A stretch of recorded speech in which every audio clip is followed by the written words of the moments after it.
Well, good morning, good afternoon, good evening to everyone who is joining us online. I'm delighted to be welcoming you to this conversational debate on behalf of the South African Debate Initiative.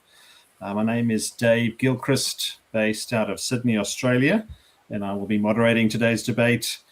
Just a reminder of the title of the debate. The debate title is Did the Gospel Evolve? Markan Priority and its Implications. So before we go ahead, I'd love to welcome all of our speakers today. So let me begin by welcoming our speakers on the Muslim side. I'd like to welcome Yusuf Ismail, based in KwaZulu-Natal, South Africa. Good morning, Yusuf. It's great to see you again. Good morning, Dave. Good morning to all the rest of you. And then I'd like to welcome Dr. Shabir Ali, based out of Toronto, Canada. Good evening, Shabir. Great to see you again. Yeah, it's a pleasure to be on. I'm so glad I'm here, and thank you all for giving me this opportunity to chat with you. Excellent. And moving on to the Christian side. So let me start by introducing Reverend Samuel Green, based in Australia. Good morning, Samuel. Good to see you again. Hello, Dave, and everyone else. It's great to be with you again. And then I'd like to welcome Rudolph Boshoff, also based out of KwaZulu-Natal in South Africa. Good morning, Rudolph. Great to see you. Hey, Dave. Good to be back with you guys. Excellent. Before we get started, just a quick reminder of the structure of today's debate. So we will begin with opening statements from each of our speakers for 15 minutes each. It will be Yusuf, and then Reverend Samuel Green, then Dr. Shabir, and then Rudolph. We'll then go into rebuttals of 8 minutes each, following that same sequence. We'll then have a time of cross-examination, where the Muslim side asks the Christian side questions for 15 minutes, followed by a further cross-examination where the Christian side asks the Muslim side, also for 15 minutes. And then we will have our closing arguments after that of 4 minutes each. So Rudolph will go first there, followed by Yusuf, then Samuel, and then Shabir. So that's our structure for today. So what I'd like to do is begin by inviting Yusuf to be presenting the first opening statement. So Yusuf, over to you. I'll be timing us, and my understanding is you don't have any PowerPoints, so we'll be happy to go ahead with you speaking from there. Thank you. I begin in the name of God, most gracious, most merciful. Once again, it's great to see all of you. Some of my favorite apologists out here, both Muslim and Christian. I really enjoy discussing these subjects with all of you. I think let's just start off with this point that most biblical and New Testament scholars today, in fact, agree that Mark is the earliest of the three synoptic gospels to have been written. And there are several compelling reasons why this particular view is accepted. Now, although these arguments not present irrefutable proof of what is described as Markan priority, the effect is persuasive to most people. The first reason to accept Markan priority is what we call the order of the pericopes. A pericope is essentially a section within the text that contains a thematic outline about a miracle, an idea of saying, like, for example, Jesus walking on water and so on. And Mark's ordering of the pericopes appear to explain the agreements in order amongst the three synoptics. Synoptics meaning Mark, Matthew, and Luke. The best explanation for this ordering, most scholars maintain, is that Matthew and Luke follow what's called the Markan order. And I see Samuel's got a nice slide which may be going into explaining that. And further, Matthew and Luke, although they do depart from Mark's order, never do they together agree against his order. And that essentially suggests that Mark is a backbone of the synoptic gospels. The second reason is that despite Mark's gospel being the shortest of the synoptics, his pericopes are generally the wordiest. It's got a lot of description. The author of Mark includes details that you find lacking in Matthew and Luke, whereas Matthew and Luke tend to leave out the unnecessary word and details. And there are many reasons for believing that Matthew and Luke use Mark. One reason is that compared with Mark, Matthew and Luke show many improvements. And what's one of our discussions this evening? Such improvements include, kind of accurate citation of historical facts, and from a Christian point of view, a kind of a more accurate theology. So here's the issue. If Mark was the first gospel that was written, how do you explain that there are many places where Matthew and Luke also agree with each other, but not with Mark? And if they didn't get these passages from each other, but they agree word from word where they in fact agree in the pericopes or in their descriptions of Jesus, where are they actually copying from? And that's where we come to this idea of something called Q. Q, it's a hypothetical source. It's something that scholars believe was used by Matthew and Luke to supplement the materials they got from Mark. Hypothetical, obviously, because it no longer survives. And the Q hypothesis was developed in the 19th century, and that's been the dominant view of scholarship from the past century. One of the books which discusses this is a New Testament historical introduction to early Christian writings. I think I left it in my library. It's by Bart Ehrman. It has a good background of Q, gives you a good kind of overall view.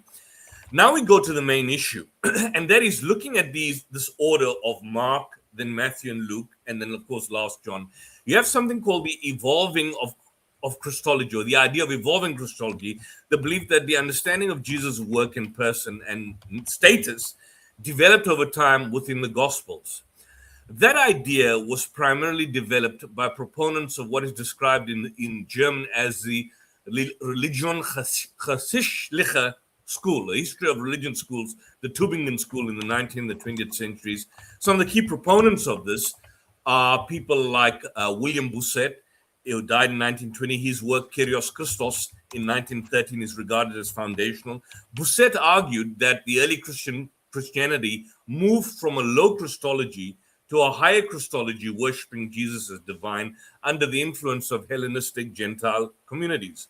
Adolf von Harnack, who died in 31, he argued that early Christianity was Hellenized, and there was a change from a simple essence of Christianity to complex metaphysical dogmas that you can later find in John's Gospel, which you find in Gnosticism and so on, the influence of that. And then more recently, James D.G. Dunn, who died, in fact, I think in 2020, recently, he argued, for example, in books like Unity and Diversity in the New Testament, that Christology developed from an initial focus on the earthly Jesus, evolving over the first century into a belief in his pre-existence, and that could be found in many of the gospel writings. In other words, Mark, we argue, presents a low Christology of Jesus, Matthew slightly developing, and Luke, and then John, you have the most pronounced idea of Jesus. Now, what do conservative scholars say about this? You look at N.T. Wright, Tom Wright, widely respected conservative British New Testament scholar. In his work called Jesus and the Victory of God, he argues that Jesus, a first century Jew, had to operate within a specific historical context. And his suggestion is that, yes, this development can be seen, but this basically is that this is effectively a case of Jesus revealing his identity or developing or maturing towards the latter stages. Now, whilst he holds to the divinity of Christ, right, he actually argues against a static portrayal of Jesus, in the sense that Jesus doesn't explicitly announce his divinity in the early Gospels. He says, so many of the conservatives basically make this point that, yes, this development or this very humanly portrayal of Jesus as the suffering servant, which is found in Mark, and this evolution is not basically the author changing it, but it's something like a progressive revelation, a progressive understanding, rather than an evolution of his essential nature. And so Wright argues that Jesus understood himself in Mark's gospel as a first century prophet whose mission was to embody the return of Yahweh to Zion. And then there was a kind of a developed awareness, gradually embracing the belief that he was to do and be what only God could do and be. And that's why you find it in John. So the development from the lower to a higher Christology across the Gospels, that's a central topic of biblical studies. There is a consensus, but those conservative scholars who hold on to this principle hold on the basis that it is a form of progressive revelation.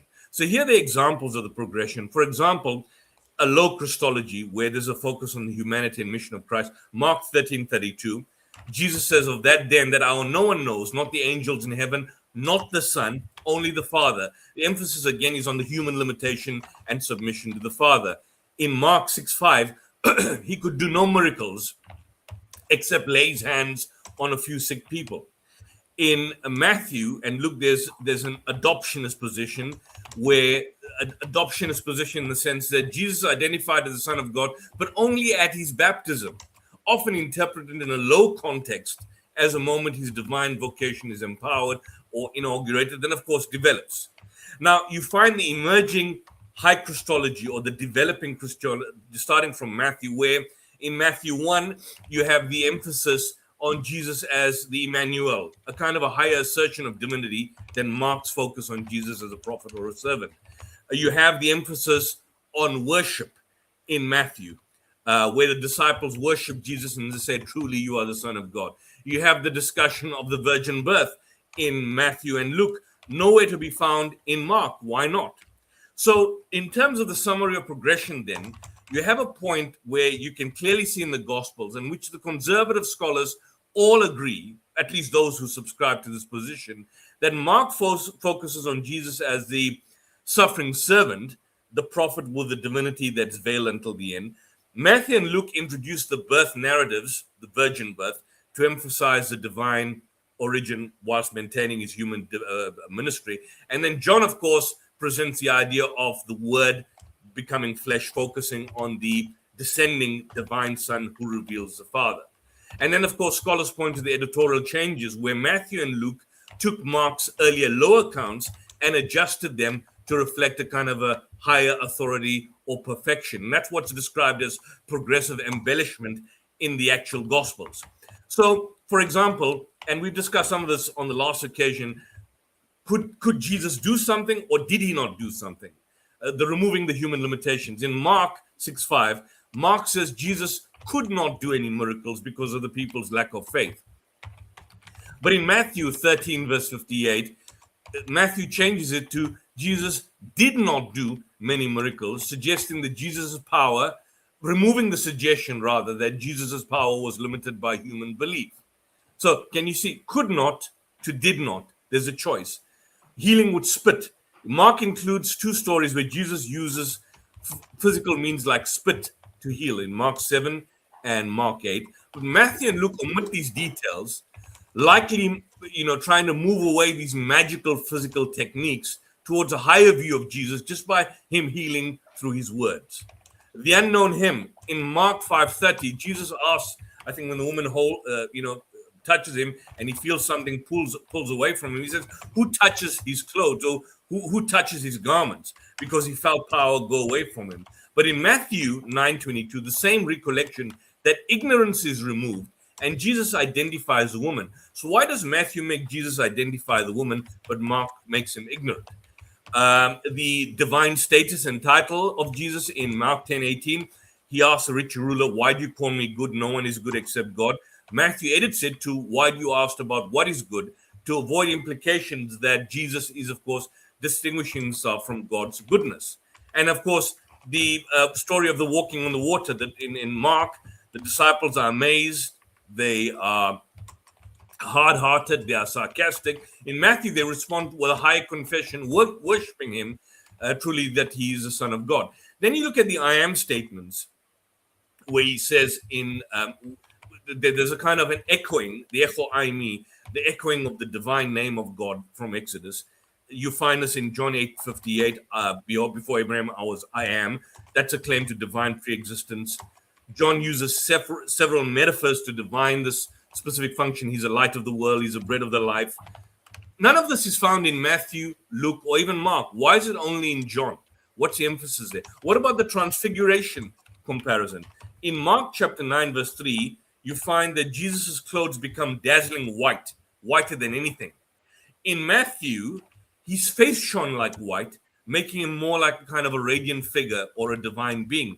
In Luke, he adds that Moses and Elijah were speaking of his departure in Exodus, framing the event in a kind of a cosmic or salvific context. So you can clearly see that Matthew and Luke and Mark Matthew and Luke edited Mark to improve the literary style, correct embarrassing details, and enhance the disciples' images, and of course deepen theological points. It's clearly there. Matthew condenses narratives to focus on teachings, like he adds a Sermon on the Mount, whereas Luke, with a polished Greek, there's emphasis on universalism. It's a more orderly account. He's a physician. He highlights Jesus' compassion, which is not found earlier. So, the improving of the disciples' images, removing the embarrassing details, could not do miracles to did not do miracles, adding theological significance. For example, where Peter tells him in Mark, you are the Messiah, and in Matthew, he adds, you are the Messiah, the Son of the living God.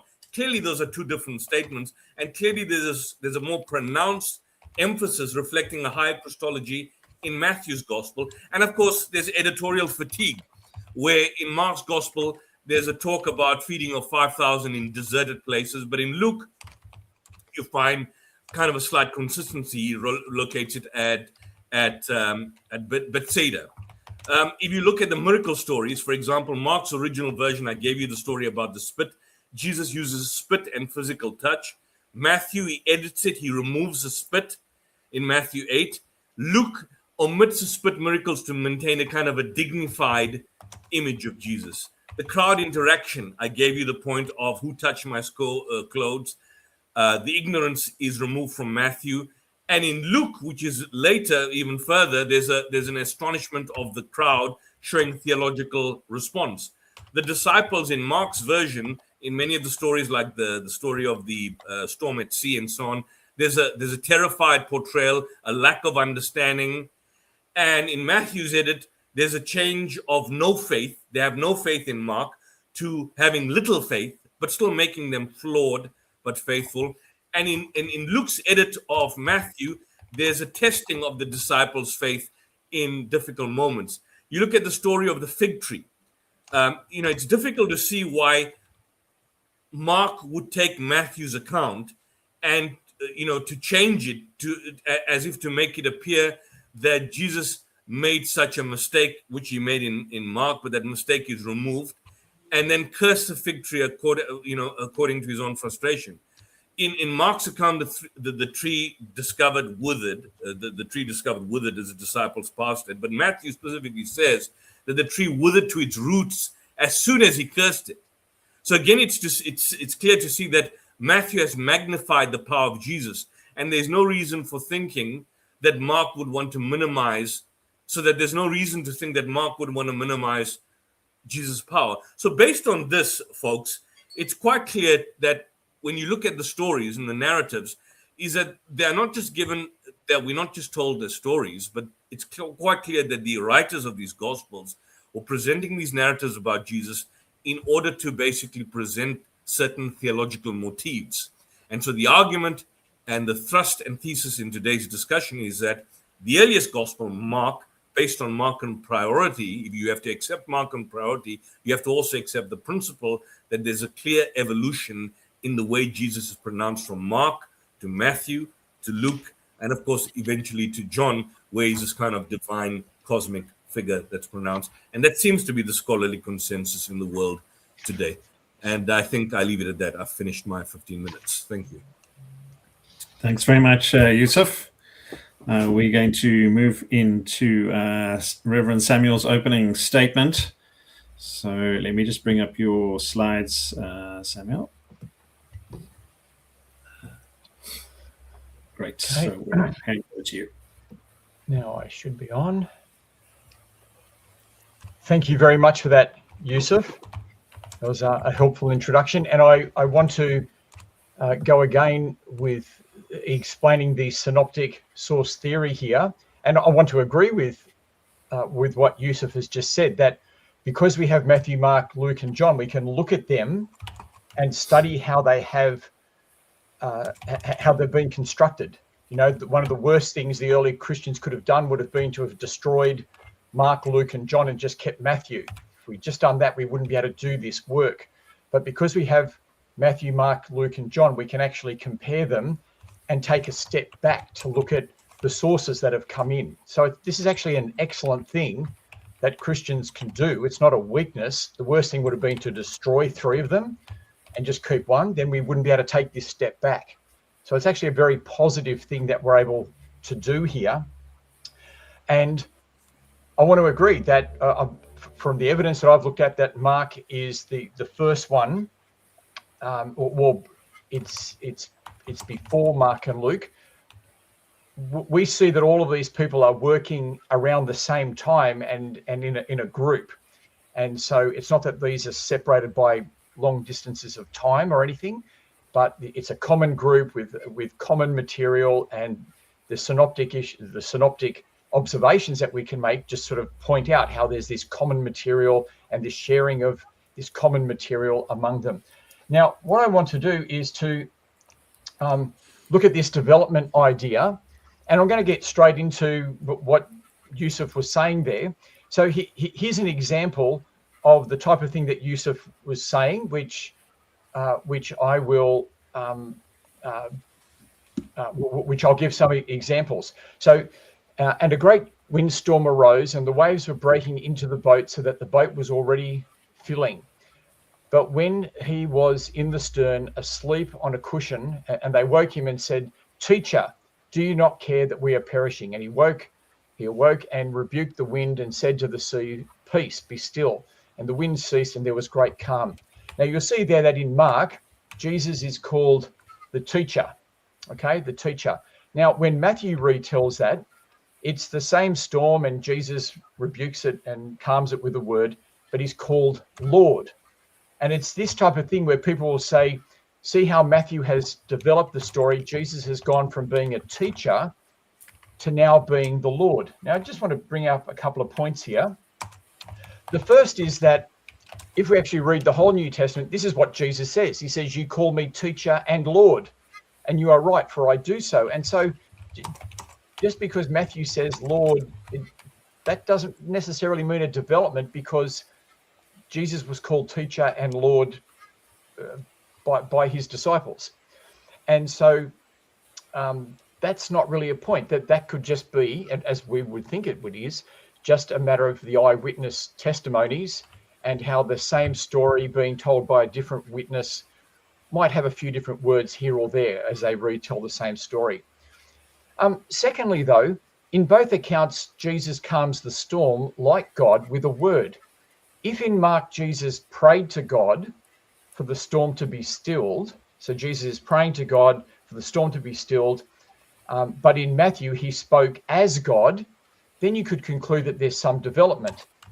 But this is not what happens. In both accounts, Jesus speaks with the authority of God, and so there's no development. Now, the next point I want to say is this, that the problem with this methodology is that the development sometimes goes the other way. It sometimes goes the other way. So this is in Mark. This is Jesus healing the paralytic man who's let down through the roof.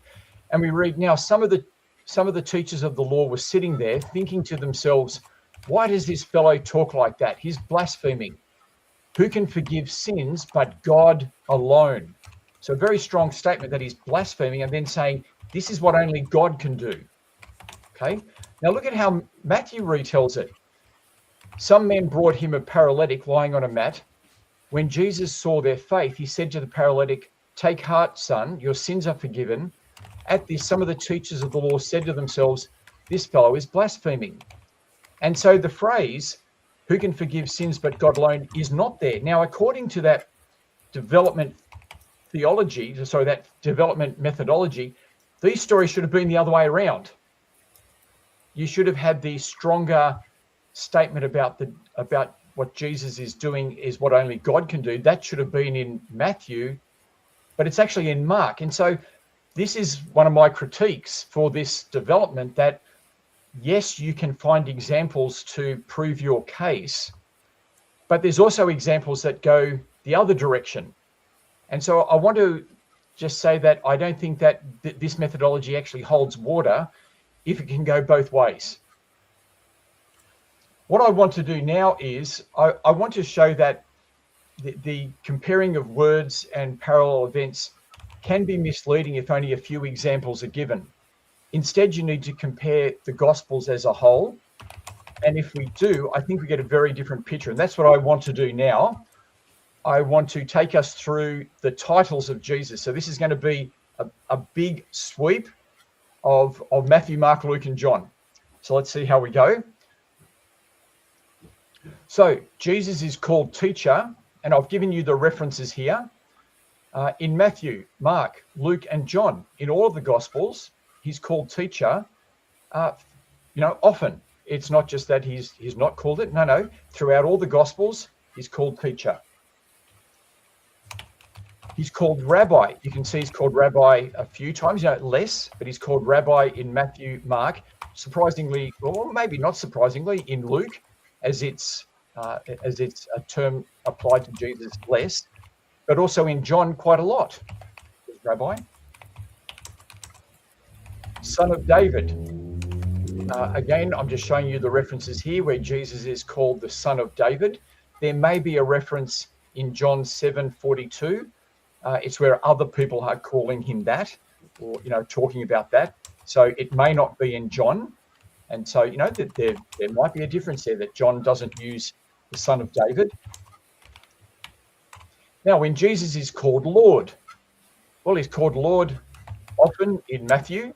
He's called Lord, several, what was it? 1, 2, 3, 4, 5, 6, 7 times in Mark. He's called Lord often in Luke. Remember that Luke and Matthew are longer Gospels. And he's called Lord often in John. He's called the Messiah or the Christ regularly in all of these Gospels.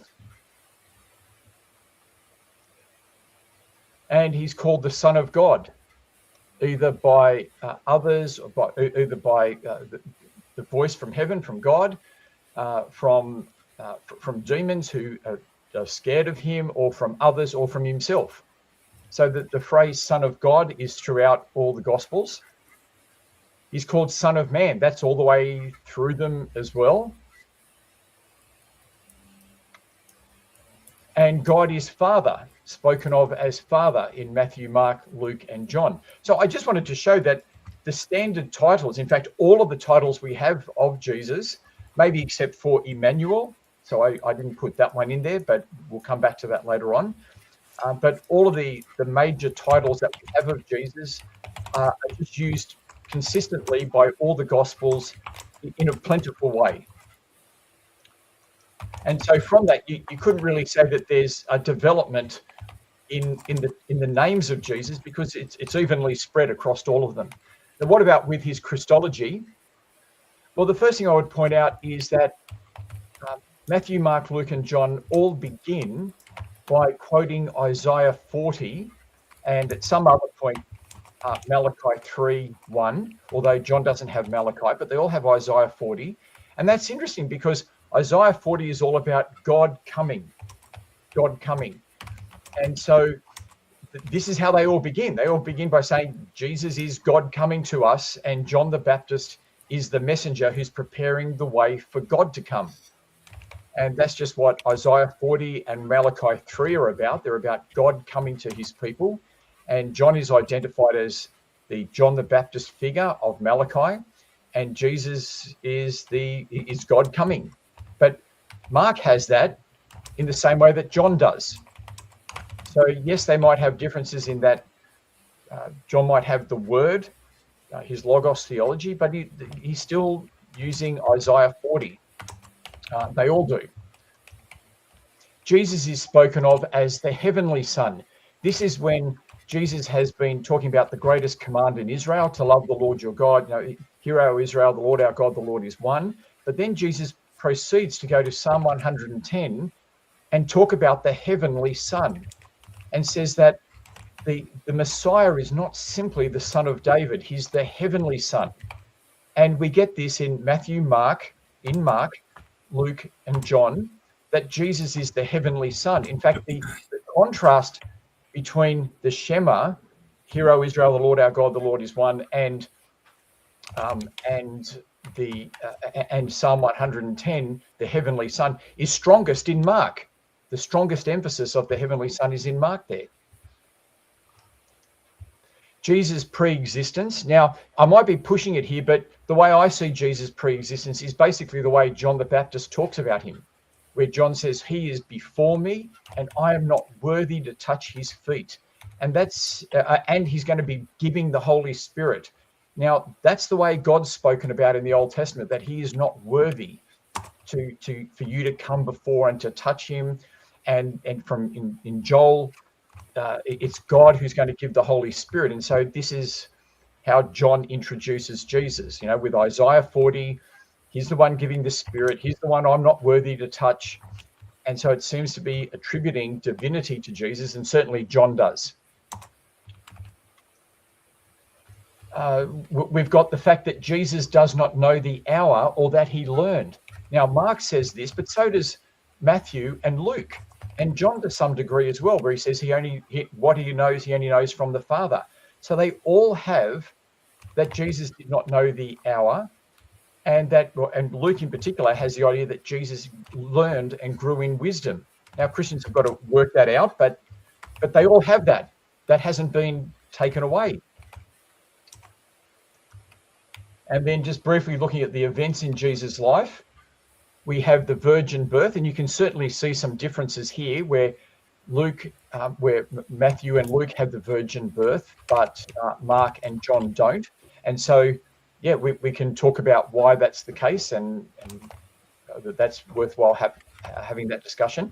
I assume, though, for Muslims that shouldn't be a problem, as you accept that story, that particular source has made its way into the Quran as well. So that shouldn't be a problem for you for Matthew and Luke to have it. They all have Jesus doing signs and miracles to show who he is. They all have him being crucified, died, and rising. Mark doesn't have that ending. We may have lost the ending to Mark there, but throughout the gospel, Jesus is talking about, I'm going to die, I'm going to raise on the third day. And so, the gospel does finish with it being announced that he has been raised. So he's crucified, died, and has been raised. That's all the way through. And the idea that he's a sacrifice for sin is spoken about in the Last Supper, where he talks about himself and his blood is a new covenant. And so that's in Matthew, Mark, and Luke. They all have that new covenant in my blood, that sacrifice for sin. And then they'll have other statements that the Son of Man came not to serve, but to be served and to give his life as a ransom for many. John doesn't have that because he seems to be complementing the other Gospels, and that's another discussion. But he talks about Jesus as the sacrificial lamb in a couple of places.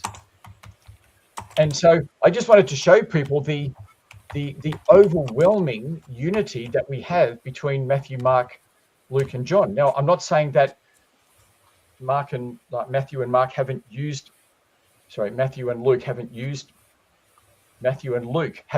Mark, and as apostles and part of the apostolic team, taught those sources in a different, with their own emphases.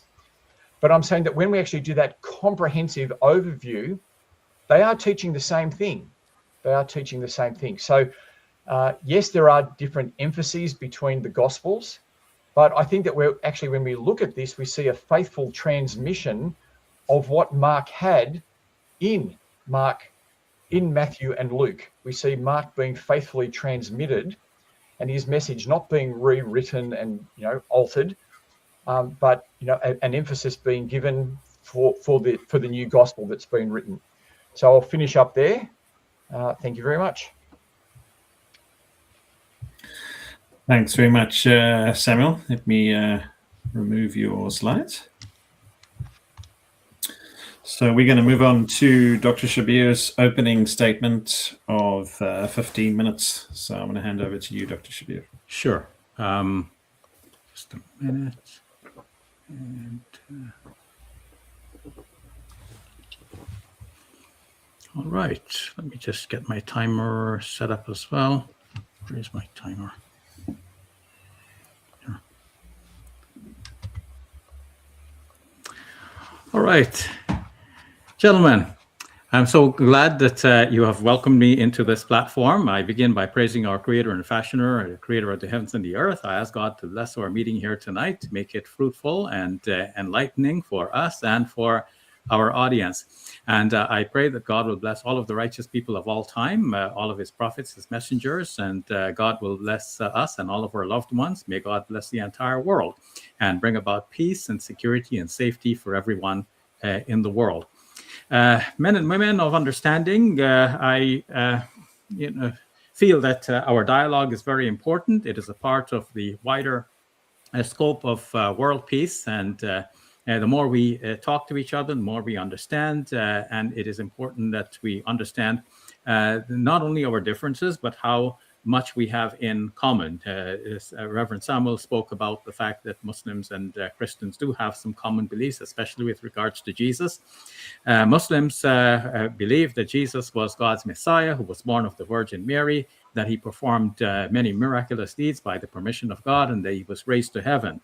However, I've been asked many times by evangelical Christians, do you accept Jesus as your Lord and Savior? My answer is that Jesus himself did not make such claims. Rather, the story about him in the Bible evolved in that direction. Let's turn to the topic at hand. Does Markan priority imply that the message of Jesus in the four Gospels evolved? In other words, did the Gospels evolve? Markan priority and its implications. Yusuf has done an excellent job of showing such evolution with regards to the claim that Jesus is Lord. Reverend Samuel offered a counter to that, and I will have something to say in reply to Samuel later. Presently, I will show that a similar evolution occurred with regards to the story about Jesus' death and resurrection. First, a reminder about the literary relationship among the Gospels in the Bible. Most scholars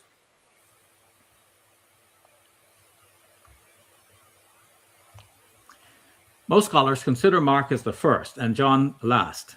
Most scholars believe that Matthew and Luke use Mark as their primary source for the events that they narrate. Some scholars think that Luke used both Mark and Matthew. When we look at the way in which Jesus' story is told in these four Gospels, it is obvious that the later the Gospel, the more Christian the story becomes. Let's see an example of how Matthew rewrites an episode that he gleaned from Mark. Looking at Jesus' death, as described in Mark, we see in Mark chapter 15, verse 37, but Jesus cried out with a loud voice and breathed his last, and the temple curtain was torn in two from top to bottom. Mark chapter 15, verse 37 and 38. By comparison, Matthew expands this to read, then Jesus cried out again with a loud voice and gave up his spirit. Just then, the temple curtain was torn in two from top to bottom. The earth shook and the rocks were split apart and tombs were opened and the bodies of many saints who had died were raised. They came out of their tombs. They came out of the tombs after his resurrection and went into the holy city and appeared to many people. Matthew 27, verses 50 to 53. As is obvious, Matthew expanded the narrative to show that the death of Jesus caused the resurrection of the saints. Here's another example of how Matthew expands upon Mark. In Mark's gospel, Jesus was placed in a tomb on the Friday evening, and the stone was rolled against the opening, and everyone left the scene. When the women arrived on Sunday morning, the rock was already rolled away, and the body was no longer there. That's Mark chapter 16, verses 4 to 6. This makes readers wonder what happened when the tomb wasn't guarded. Matthew, however, assures his readers that from Saturday onwards, the tomb was guarded. Matthew 27, verse 66. Recall that, according to Mark, when the women arrived on Sunday morning, the rock had already been rolled back. Mark's readers are left with the uneasy feeling that no one could testify to what happened from the Friday night to the Sunday morning. However, Matthew rewrites the story as follows. Now, after the Sabbath, at dawn on the first day of the week, Mary Magdalene and the other Mary went to look at the tomb. Suddenly, there was a severe earthquake, for an angel of the Lord descended from heaven, came and rolled away the stone and sat on it. His appearance was like lightning, and his clothes were white as snow.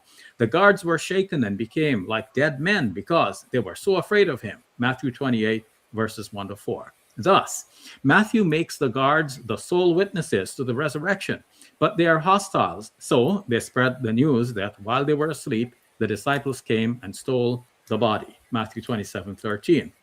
It is clear that Matthew has improved the story over that of Mark. Not all Gospels improve the story in every instance or in the same way.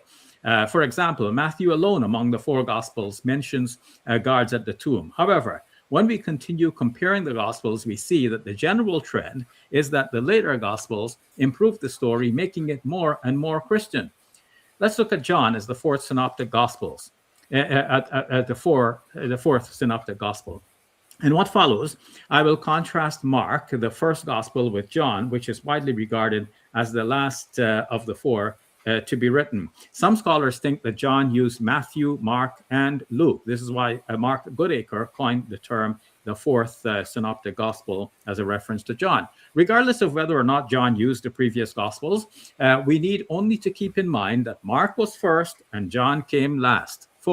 Henceforth, I will show how the story of Jesus in John is more Christian than it is in Mark.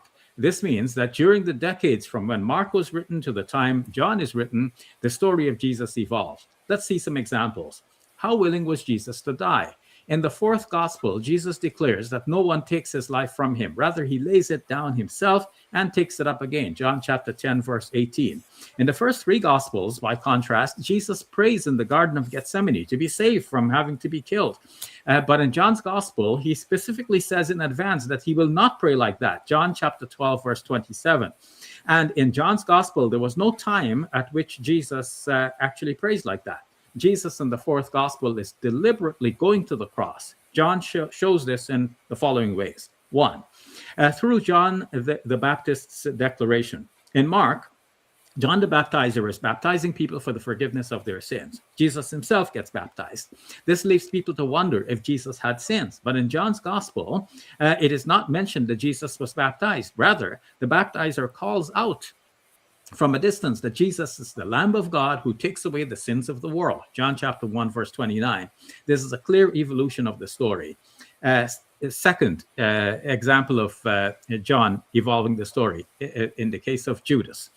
As Judas's mission, as Jesus' mission was to die for the sins of the world, and this is known from the beginning, Jesus' interaction with Judas is portrayed differently in John's Gospel. Here, Jesus gives Judas a morsel to eat, and immediately Satan enters into Judas. And then he at once goes out into the night to return with the arresting party. It would seem here that Jesus is engineering the course of his own crucifixion. A third example of how Jesus welcomes his death in John's Gospel. We have this in the way in which Jesus hands himself over. In Mark, Jesus kisses rather the other way around. Judas kisses Jesus to identify him for the arresting party. But in John, Jesus comes forward, announcing his identity. At the moment of his announcement, the arresting party fall backwards, as if blown away by Jesus' breath. In Mark, the disciples forsake Jesus and flee. In John, Jesus is handing himself over without protest, and he asks only that his disciples be let go. A fourth example of Jesus welcoming his death. Let me see my time here. So we're 8 minutes in. Okay. So in Mark, Jesus let out the famous cry, my God, why have you forsaken me? In sharp contrast, in John, Jesus' last words are, it is finished. John chapter 19, verse 30. So in Mark, it is like, why is this happening? Whereas in John, it is mission accomplished. So we see then that John has evolved the story to show that Jesus welcomed his death because he knew that that was the purpose from the very beginning. Now, John also wants to assure his readers of the certainty of Jesus' death. He does this in a number of ways. One, Jesus carried his own cross. In Mark, Simon of Cyrene was made to carry Jesus' cross. This led to a question in the minds of some readers as to whether or not Simon may have been crucified instead of Jesus. In John, however, Jesus carried his own cross, thus quashing the question. Two, the spear wound in the side of Jesus. As we go from the earliest to the latest gospel, the certainty that Jesus died increases. In Mark, Pilate wondered if Jesus had died so soon. But in John alone, we have the mention of the spear thrust in the side of Jesus, which Christian apologists cite usually as the fatal wound that killed Jesus. Third example of certifying the death of Jesus, the witnesses at the cross. In Mark, the female followers of Jesus were watching this scene from afar. In John, his mother and the beloved disciples are also there near the cross. John chapter 19, verse 25. Thus, John can boast that he has an eyewitness on the scene. John chapter 19, verse number 35. A fourth example of certifying the death of Jesus is through the binding for his burial. In Mark, Jesus was hurriedly wrapped in a cloth and placed in a tomb. If anyone had any doubt that Jesus was completely dead, however, John assures us that the body was bound in 75 pounds of aloes in accordance with Jewish customs. So if he wasn't dead already, maybe the wrappings would suffocate him. Okay, so those are four examples of John trying to show that Jesus' death was a certainty. He also does similar things to show that the resurrection was a certainty.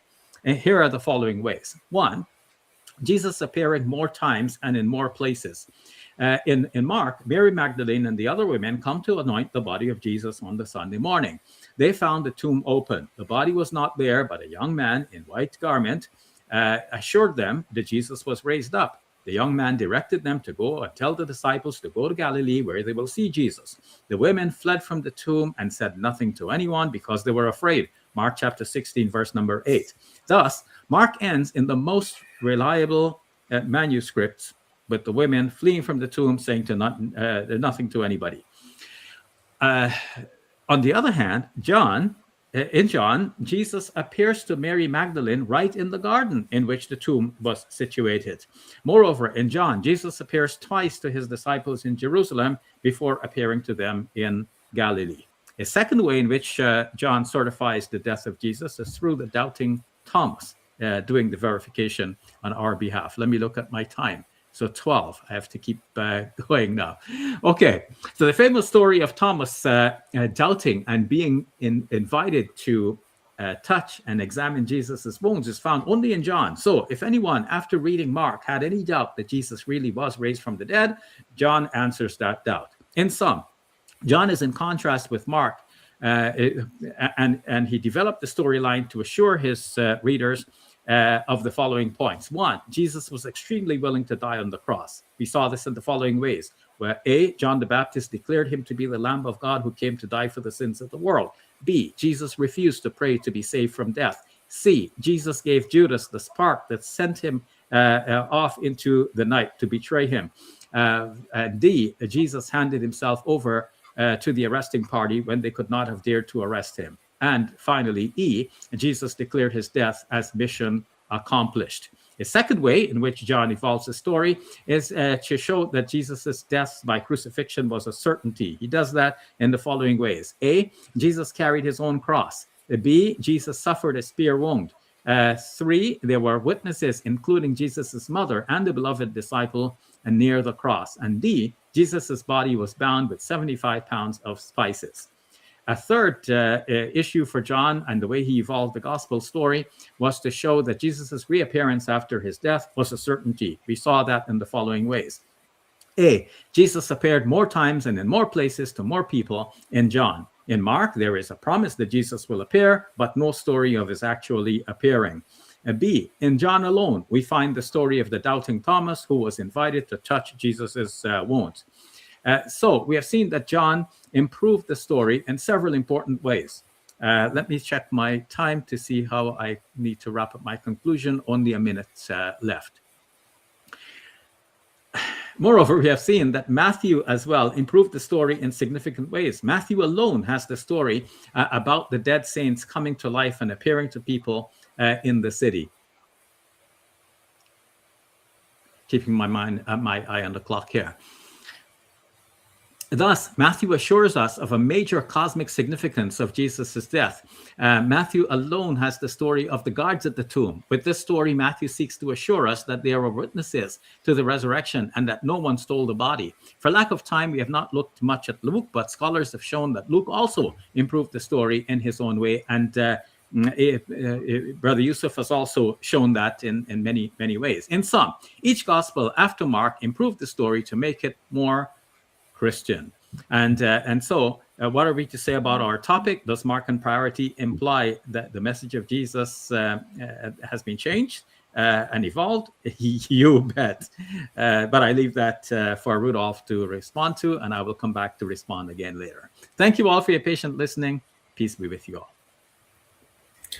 Thanks, Dr. Shabir. As you mentioned, we'll move on to the next opening statement, which is from Rudolph. So, Rudolph, I'll hand over to you.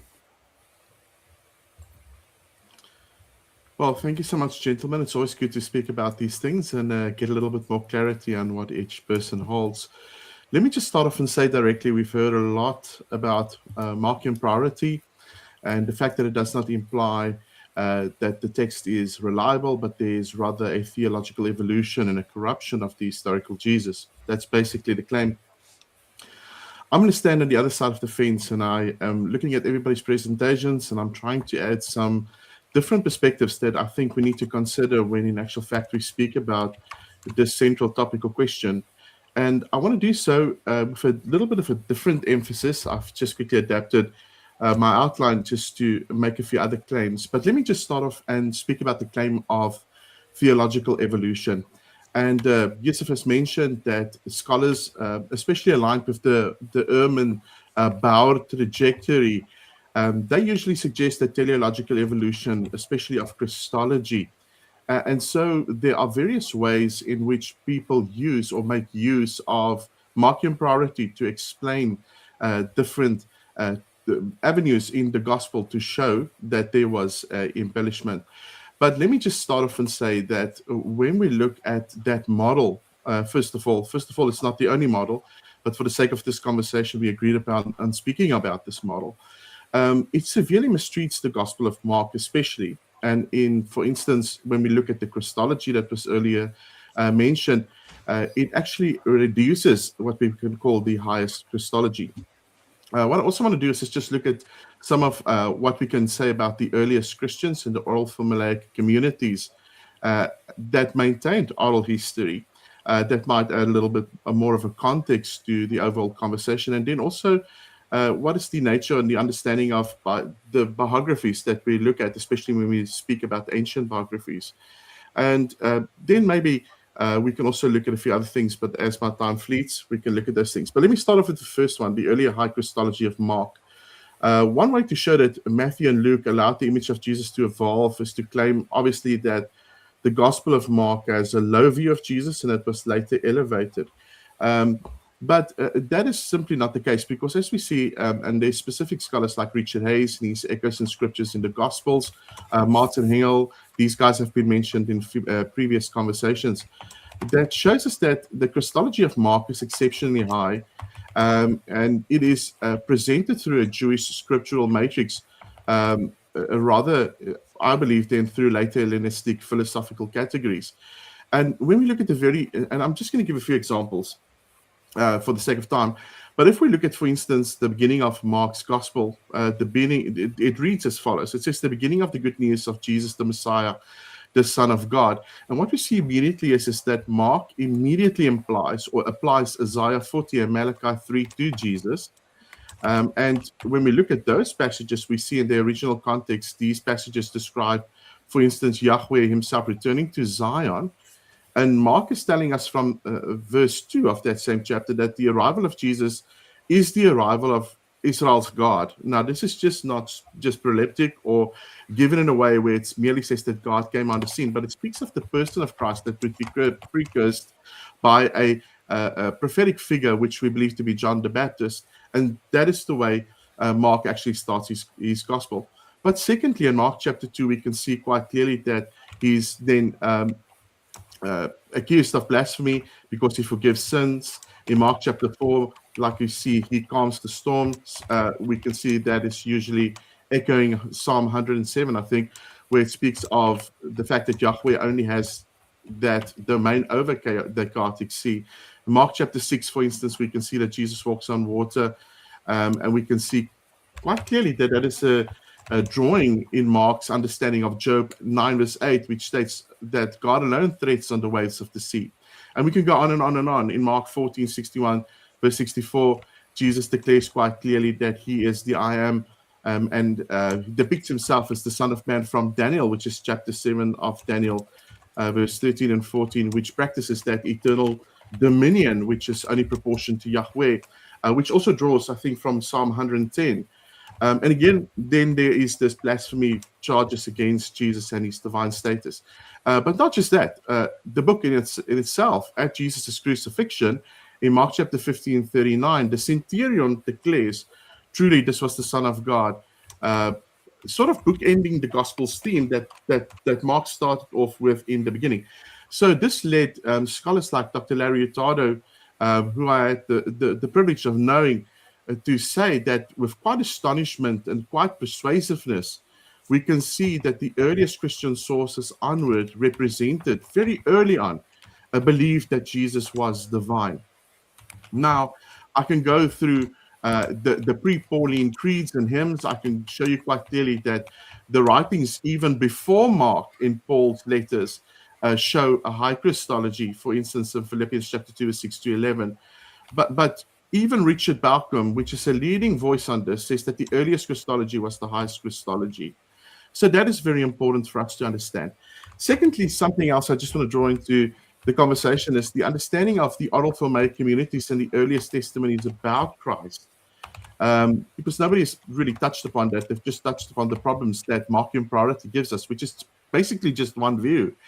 But here's something to consider. Both of our communities believe that God spoke. Both of our communities believe that there are different instances given to different individuals that show a testimony or a witness about what was said. But when it comes to the first Christian community, we need to understand that R.V.G. Tasker, professor of New Testament exegesis at the University of London, for instance, speaks about this. He says, when we look at the four Gospels, he says the following. He says, when we look at the first Christian community, we need to understand that our faith today is bound to be conditioned by the four Gospels. But the first Christian community, the faith of the Christian church and community was independent of these written texts because they did not have them very early. So in other words, the earliest Christian community had a affirmed teaching, or what we would call a affirmed kerygma, which obviously was very dear to them, which they committed themselves to. Even F.F. Bruce says quite clearly that the book that was written in the end was actually a substitute, or a second best substitute for the spoken word. Michael J. Kruger says, for instance, that when we look at the literary or the orality of the earliest Christians, we must note with certainty that they already knew and heard it many a times exactly what was contained in the message about Christ, which we would call the Evangelion, and what was given by the earliest apostles in their preaching, which we would call the paradosis, or the earliest teaching of the faith. Graham Stanton even writes that the oral proclamation that spilled over into literary form was only secondary, and the first Christian community took with great joy and great consistency upon themselves to actually establish and know exactly what was given by Jesus. So this is all very interesting for us, and I don't want to go and bore you to ad infinitum with things like, for instance, Stanley Portier and his Sacred Tradition, and the other book of Richard B. Hayes, where he speaks of reading backwards, where they speak quite clearly of the consistency of what was handed over. All of these books, all of the New Testament agree, for instance, on certain things, which is actually very evident within the text. Richard Balcom, Tom Thatcher, Alan Kirk, Jens Scrotter, some of these scholars all conclude that just looking at the oral Formate community to the solidification of what Jesus actually said and did, we can actually be very sure that the New Testament authors captured the memory of Jesus with great accuracy. Now, obviously, when we look, and we can look at this a little bit later, we can then ask the question, why these adaptations? We usually hear that there's simply these changes, but I think that's oversimplifying what the authors have actually done. When we actually look at some of the central claims of these authors, we can see quite clearly that they attribute to the fact that Jesus, even supernaturally, would give them the ability to write exactly what he wants them to. And just looking at Mark's gospel, for instance, we can see that Jesus says quite clearly in Mark 13:31 that heaven and earth shall pass away, but his words will never pass away. For instance, in John 14:26, where Jesus speaks to his disciples, and he says to them that the Holy Spirit, whom the Father will send in my name, he will teach you all things and remind you of everything that I've said. So we can see quite clearly that when we look at Christ's claims about his own words, he makes clear that it's true, it is essential, it's preserved, but it's also the words that he will give them, and obviously the testimony that will be derived from them, that they will relate then to the first Christian community. Now, then we need to ask the question, but what about this historical mechanism behind this formation of the gospel? And what about these differences between the synoptics? Because I think that's where the conversation is going, obviously. Well, why is there a difference in what we perceive between all of these gospels? And when we look specifically at the synoptics between Matthew, Mark, and Luke, the wording or the reordering of events. Now, let me just start off and say, I am very keenly aware that our opponents might claim that this evidence shows a form of theological tampering. However, if we look at what classical scholars and ancient Greco-Roman biographies say, and if we look at scholarship, again, by scholars like Richard Burridge, a dear friend of mine, Craig Keener, we can show that it demonstrates that the ancient biographers were expected to select, adapt, and arrange their materials so it highlights specific characteristics of what they want to address when they speak about certain subjects. So Matthew, and Yusuf mentioned this earlier, writes to a Jewish audience, for instance, emphasizing that there is a fulfillment of the Torah. Luke writes to a Hellenistic audience, emphasizing the universal scope of salvation. So the fact that they edit Mark roughly shows that they are using these words for their own need and for what they want to communicate. So when we look at the transmission of the traditions, we can see quite clearly that the gospel stories in themselves, and I think Richard Balcom in his monumental work, Jesus and the Eyewitnesses, which is just an absolute must read, he says that the gospel stories did not just float around like a theological game of telephone, and it was not known by unknown communities or anonymous communities. He shows quite emphatically that the gospel traditions were closely guarded by named living eyewitnesses. He calls them the tradents, until the time they were committed to writing. So again, Mark himself is historically linked to Papias, which is one of the earliest eyewitnesses of the Apostle Peter. Matthew, yes, we can say incorporates Mark if you believe in MARKAN priority, but he adds his own witness and his own eyewitness traditions. But here's the thing. The stability of the core narrative, the passions, the ethical teachings, the kingdom proclamations, the work, the person of Jesus Christ is very well preserved, precisely because of the eyewitnesses, and because they were still present to ensure the tradition was not hijacked by what we call later evolutionary agendas. So if I can just include those few things in this conversation, I think in conclusion, we can say that MARKAN priority in and of itself it is not a liability for the historical reliability of the Gospels. I think if you want to take that lens and if you want to take the German view, it is an asset. It gives us a baseline to work from. But when we analyze that baseline, we do not find a simple peasant whose legends grew over time. We find the first century Jewish text that already identifies Jesus of Nazareth as the embodiment of Yahweh, returning to his people. We find the narrative rooted in historical space and time that is guarded by the eyewitnesses. And we see that there's the difference between the four Gospels.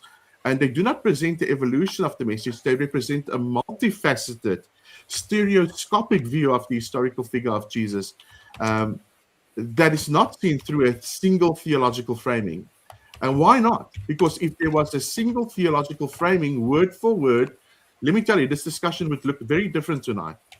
The claim would rather be, these guys have colluded, they've come together, and they've tried to source and put a story together to serve a common goal. But these authors obviously did not have that in mind. What they tried to do is to show a picture and to claim that the message of Jesus is sure. So I think the claim that the message evolved is to impose an anachronistic, modern skeptic view on ancient texts. And the message of Jesus, and especially the historical Jesus and his divine identity, his cross, his resurrection, all of these things remain steadfast, I believe, when we actually look at the text. So in all, maybe those four things that we can look at: the eyewitness testimony and ancient biography, the fact that Christ's perspectives on his own preservation of his words is sure and true, the fact that we can look at the earlier oral formulaic communities and their testimony, all of these things show us quite clearly, and the high Christology that I've mentioned, that the intention of the community was sure. And I think they made those points and they actually accomplished that task. And I'll leave you there. Thanks, Rudolph. Thanks for your opening statement. We're going to move now into the time of rebuttals, and each rebuttal will be 8 minutes each. And Yusuf, we will start with your rebuttal to kick us off. Okay, thank you. Thank you to both Rudolph, Shabir, and Samuel. Just to start off with the thing, in the limited time I've got, Mark chapter 1. I think both of you cited Mark 1 as a kind of an indication of probably a more pronounced Christology.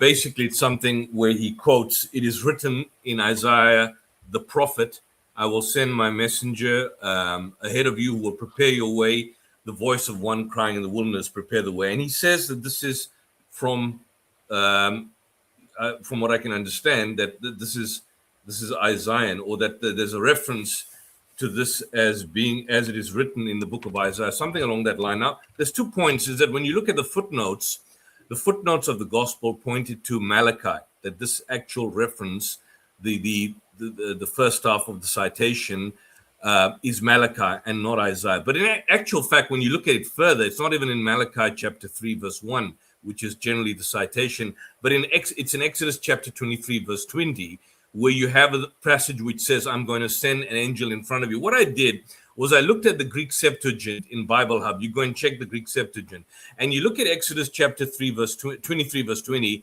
and you look at Mark chapter 1, verse 2, and you see that the passages are exactly identical. In Exodus, in the Septuagint, it's edu apostolou ton angelon mo pro prosopouso, whereas in Mark 1, 2, it's edu apostolou ton angelon mo pro prosopouso. Forgive me if I butchered the Greek language, but that's a near verbatim agreement between the two texts, whereas there's a less verbatim agreement between Malachi chapter 3, verse 1, which is idu ego exapostelo to angelon mu. So because verse 2 begins with the citation of Exodus chapter 23, verse 20, and not Malachi, saying that this is in fact indication of a high Christology is actually erroneous, because in Exodus, in context, if Mark is appropriating it but wrongly attributing it to Isaiah, Yahweh is speaking to Israel during the Exodus, declaring that he would send his angel or the messenger before them on a journey. Mark appropriates his words and he applies them to Jesus, but says that he takes them from Isaiah. Now, the point is that you've got a composite citation here, 3 separate sources, 2 of which are not Isaiah, nor the attribution of them all to Isaiah itself. And that can't be accidental, because Mark in general quotes from the book of Isaiah many times, I think something like 8 times, and there's Isaiah motifs strongly influence the Markan narrative, but he does it incorrectly. He does it basically incorrectly. The other point is that prior to verse 3, there's a natural and what they call in Greek antecedent of his, O2 is Lord, in the same verse. The translators of the Septuagint routinely, and many occasions, they utilize the name Yahweh with Kyrios, but in doing so, they create some sort of ambiguity, because the word Kyrios can also be referring to anyone that's superior to anyone else, a master, not necessarily identification of Kyrios with Yahweh.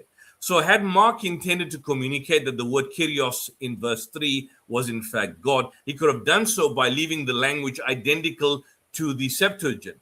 But the fact that there's a deliberate alteration in the passage suggests that he is inferentially creating the distance from Jesus and divinity itself. Samuel quoted, for example, Mark 12, the story about, why do the teachers of the Lord say that the Messiah is the son of David? David himself speaking about the Spirit saying, the Lord said on my Lord, until I put your enemies under your feet. David himself calls him Lord. How can he then be his son? But many people point out that Psalm 110 is not a messianic prophecy and does not refer to Jesus. But even if it does refer to Jesus, if Mark or Matthew, anyone else appropriates it, the second Lord in Psalms is Adoni. And Adoni, my master, which is translated as Lord, is never used to refer to God in the Bible, but to kings and authorities. Christian translators intentionally capitalize Lord in both places to create a kind of a false impression that Yahweh is speaking to the Messiah. But in actual fact, Adoni does not mean God in any kind of divine cosmic sense. Rudolph points out the aspect of the prophecy in Daniel in Mark 14:61. When asked if Jesus is the Messiah, the Son of the Blessed, he affirms and he says, the Son of Man seated at the right hand of power, you'll see him coming from the clouds of heaven. If you look at Daniel, sitting at the God's right hand signifies a kind of a co-rulership with God, something that was inherent to the reign of the Israelite king. There's God in the heaven, there's the reign on earth. And coming with the clouds of heaven doesn't signify divinity than in the original context of Daniel chapter 7, where the Son of Man comes on the clouds and is presented to God. So if the Son of Man is presented to God, how can he be God? Jesus is not saying in that context that he's a divine judge. He's basically claiming vindication, that although he's mocked and judged now, he would be exalted at the end when God's reign finally breaks through. So I don't know how you can make the argument that from that perspective, this is somehow the other an indication of a higher Christology. Samuel started off with the whole issue about the storm, which we discussed in the last debate itself. If you look at the discussions on this, for example, the Pelican New Testament commentaries by J.C. Fenton or Robert Gundry in his discussion on Matthew, the commentary on his literary and theological art, they both make the point that there's clearly a change. It's not just you see what Samuel's trying to say, that there's the emphasis on teacher and there's a mention of Lord, and somehow the other teacher is also used in the later Gospels and Lord is used, and there's an interchangeable usage of the term. We are aware of that point. But the problem you basically find here is that there is a rebuke on the one instance, which is changed to a prayer. When you are saying, teacher, do you not care or have any kind of consideration that we are drowning, to Lord, save us, it's not just an emphasis on the utilization of titles, it's also a rebuke that is basically changed to a prayer. So if there is no developed Christology in terms of how Jesus is presented, why would Matthew change the rebuke which exists in Mark to that of a prayer? And why would he remove the rebuke? So the fact that there you've got these similar titles like Rabbi, Teacher, Lord, doesn't imply a kind of a lack of Christology, but rather basically illustrates a layered, complex way in which the earlier followers and the gospel writers recognized Jesus' identity, but there was a greater degree of emphasis in terms of how these titles were used in the later Gospels. So, for example, the word Kyrios, Lord, in Mark, it presents a kind of a master-servant relationship. But in the later Gospels, for example, and even the writings of Paul, that title quickly took on a divine connotation, like in Philippians.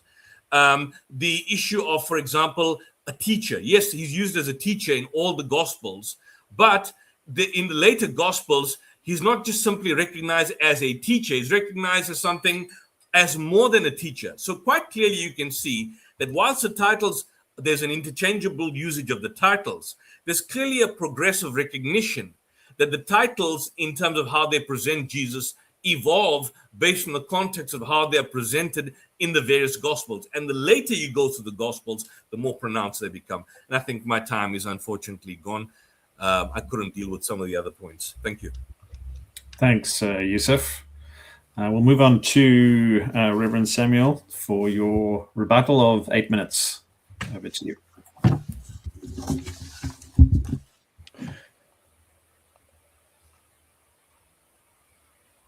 Thank you for that, Yusuf.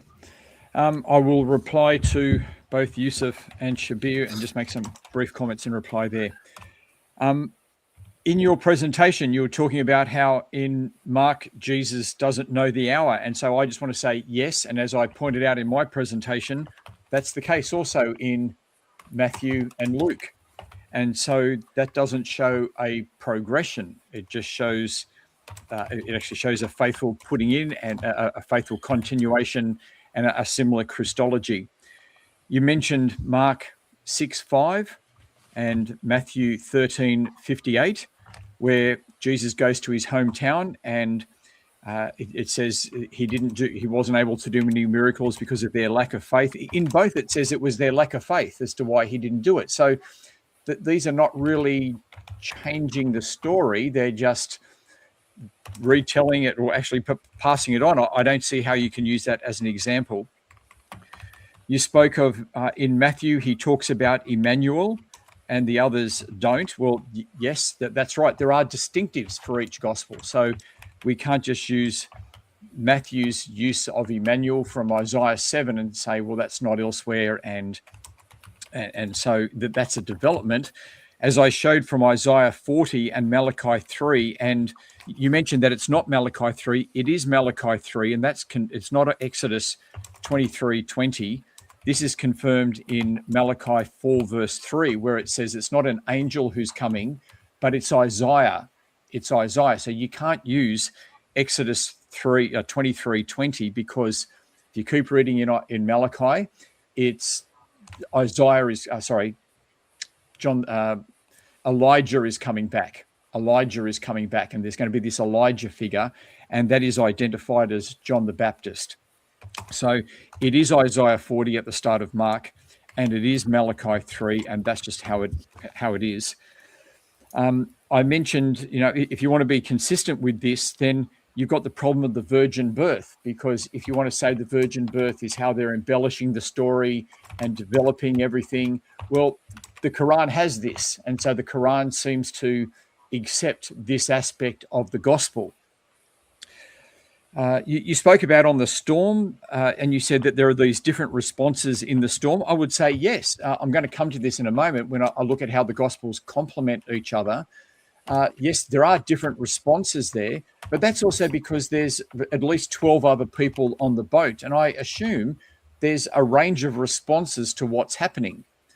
And so this simply may be evidence of the fact that this is coming from a body of testimonial evidence that's being passed on by the witnesses. As I said at the beginning, that there's a team of people from which these gospels come, and each one is free as an apostle of Jesus to use this information for a new expression.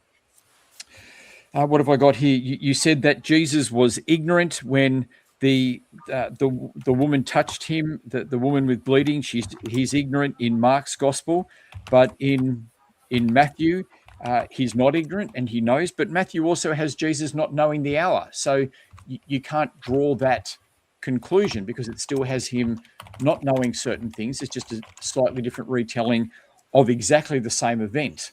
And this is what I'm going to come back to, that these are all exactly the same events, just with different details emphasizing different things.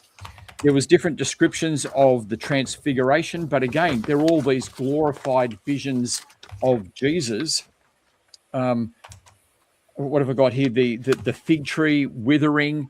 Again, we've still got exactly the same event happening. It's just one's giving you an immediate response, an immediate description. Another is talking about it the next day when they come back into the town and come back to that description. So I just don't see any issue here. And again, we're not changing the events that happened. We're just getting complementary information to this.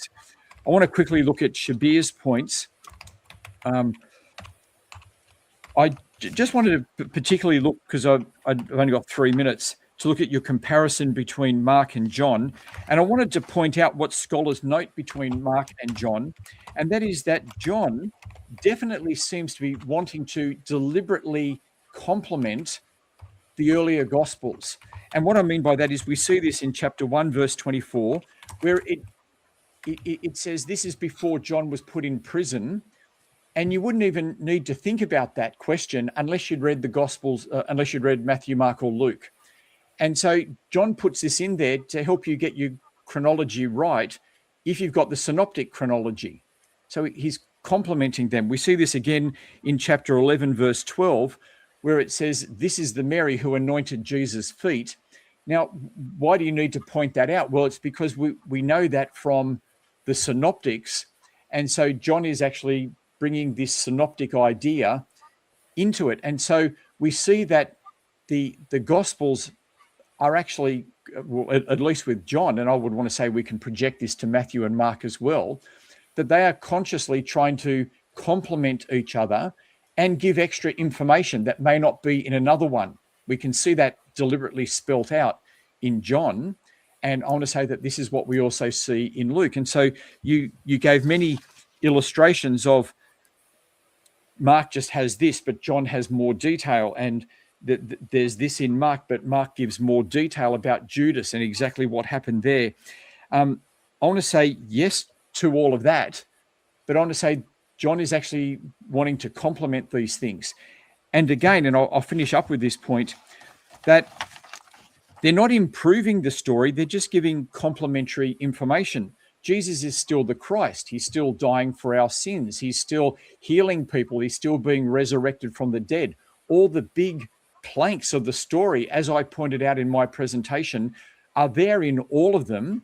It's just that as the Gospels go on, as there are later Gospels, it seems that more information is given to complement them. Although sometimes Matthew and Luke truncate a story to take away detail, so it's not always that way. But, you know, I think to prove your point, you need to prove, one says Jesus is just a man and the other says he's God, or you need to show he didn't die on the cross and he did, or he didn't resurrect and he did, because it seems that you're trying to bring out those by inference, that there's this big theological development, but it's not a theological development. It's a development of complementary details to the same events. And so I just don't see the Gospels developing in this theological sense. I'm prepared to admit that they're developing in a giving of details, but that's okay, because that seems to be what they want to do. They come later, and as I pointed out with John, he is wanting to complement them. So the apostles can do this. There's no problem there. So I'll finish up there. Thanks very much, Samuel. I'm going to move to Dr. Shabir for your 8-minute rebuttal. Sure. Thank you, gentlemen. You've all spoken very well. And Reverend Samuel, you've given us a lot to think about, especially in your response to what Yusuf and I have said.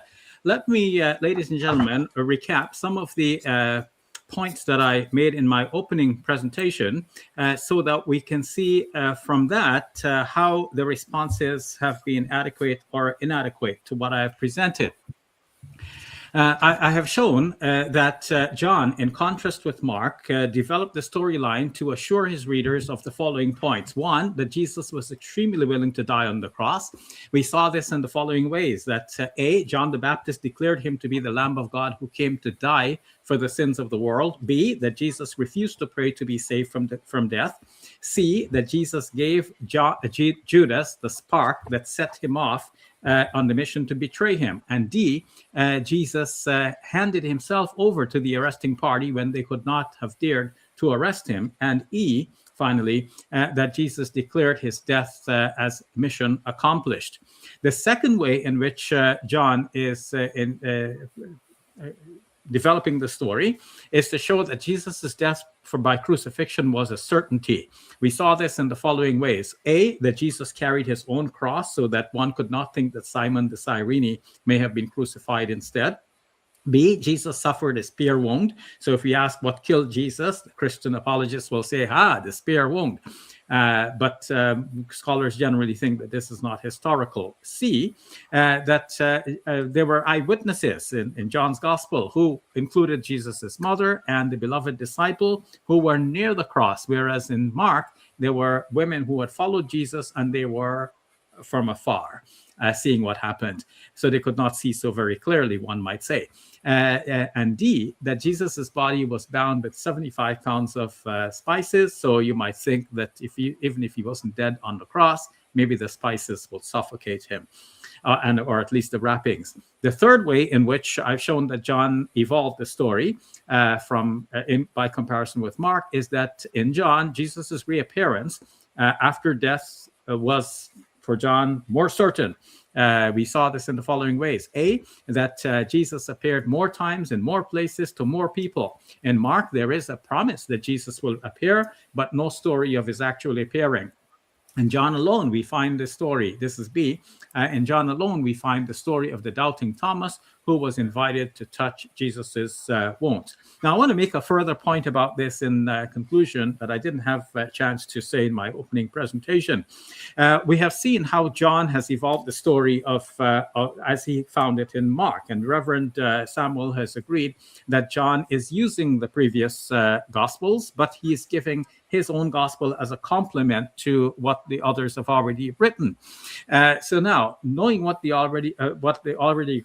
earlier gospels have already written, and John is evolving the story as we have seen in these ways, think about the timeline. Jesus is said to have been raised up into heaven around the year 30, and Mark's gospel is said to have been written around the year 70, according to what most scholars believe. And John's gospel by the end of the first century, around the year 100. So from Mark to John, there is the expiration of about 30 years, 3 decades. Now, from Jesus's ascension to the writing of Mark's gospel, there are 4 decades. So if the story improved in John's gospel within those 3 decades as compared with Mark, you can imagine how much the story might have evolved from Jesus to Mark as well in the 4 decades. So we should not take Mark as, because Mark has said it, therefore it's in all of the Gospels. This is a common response we have found from both Rudolph and Reverend Samuel, that, okay, the Christology is high in all of the Gospels, or all of the Gospels say he's Lord, all of the Gospels say he died, and so on.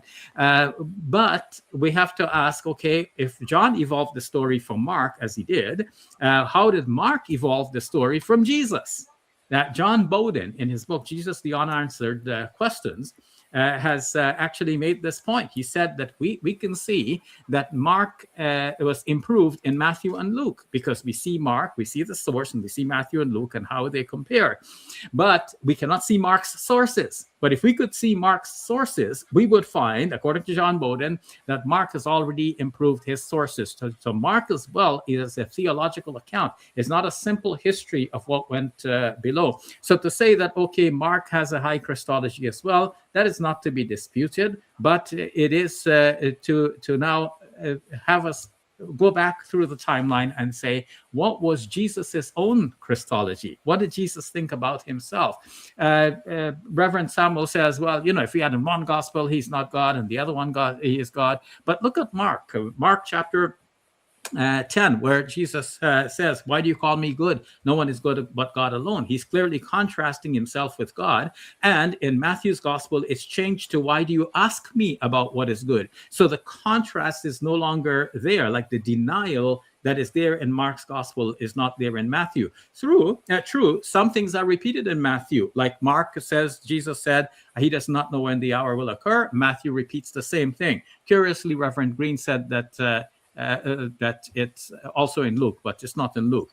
Anyway, okay, it's in Matthew. As I've said in my opening presentation, not all of the Gospels improve the stories in all of the ways. Some improvements are in some ways, some are not. At one point, Reverend Samuel said, but sometimes the evolution seems to go backwards. And he mentioned the story of forgiving the paralytic. But in fact, when you read the story, you see that the overall thrust of the story is basically the same. Only God can forgive sins. And Matthew concludes by saying that the people praise God who has given such authority to men. So in the Synoptic Gospels, Matthew, Mark, and Luke, there is a micro-evolution from Mark to Matthew and Luke. But in John, there is a macro-evolution. Reverend Green just passed over the problem of John's Gospel depicting Jesus as the Logos. Well, that's not a minor thing. That's a major thing. And the fact that this is not not mentioned in previous Gospels, this is really a major evolution. This is a macro evolution of the Gospel story about Jesus. So I rest my case. Thank you all very much for listening. Oh, I have another minute, do I, Dave? You do indeed, if you would like to use it. Let me take up that, for another minute. Let me mention a few more points. So Reverend Green says, "Oh, but they're in the storm. There are different responses. So that would mean some people responded one way, some responded another way. One gospel, captured one response. The other gospel captured the other response. Well, this is not how you write the story. If you're writing a précis, you should give us like the overall response. And here we find in Mark's gospel, the overall response is that the people are indignant, like are you asleep and don't you care about us? And in the other gospel, they say, Lord, save us. So this is something entirely different. And it's not just capturing one and capturing the other. It's an evolution in the story as we go from Mark to Matthew. So I thank you all again. Thanks, Dr. Shabir. We'll move into our final rebuttal, which is from your side, Rudolph. So over to you for your 8 minutes.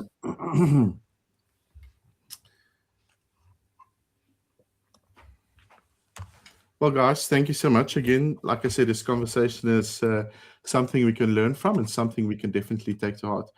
Let us just look quickly at the types of stylistic writing, because I think this is also going to be very interesting to look at that, because we need to be very, very, I almost want to say careful when we identify what scholars identify as first century historiographic techniques.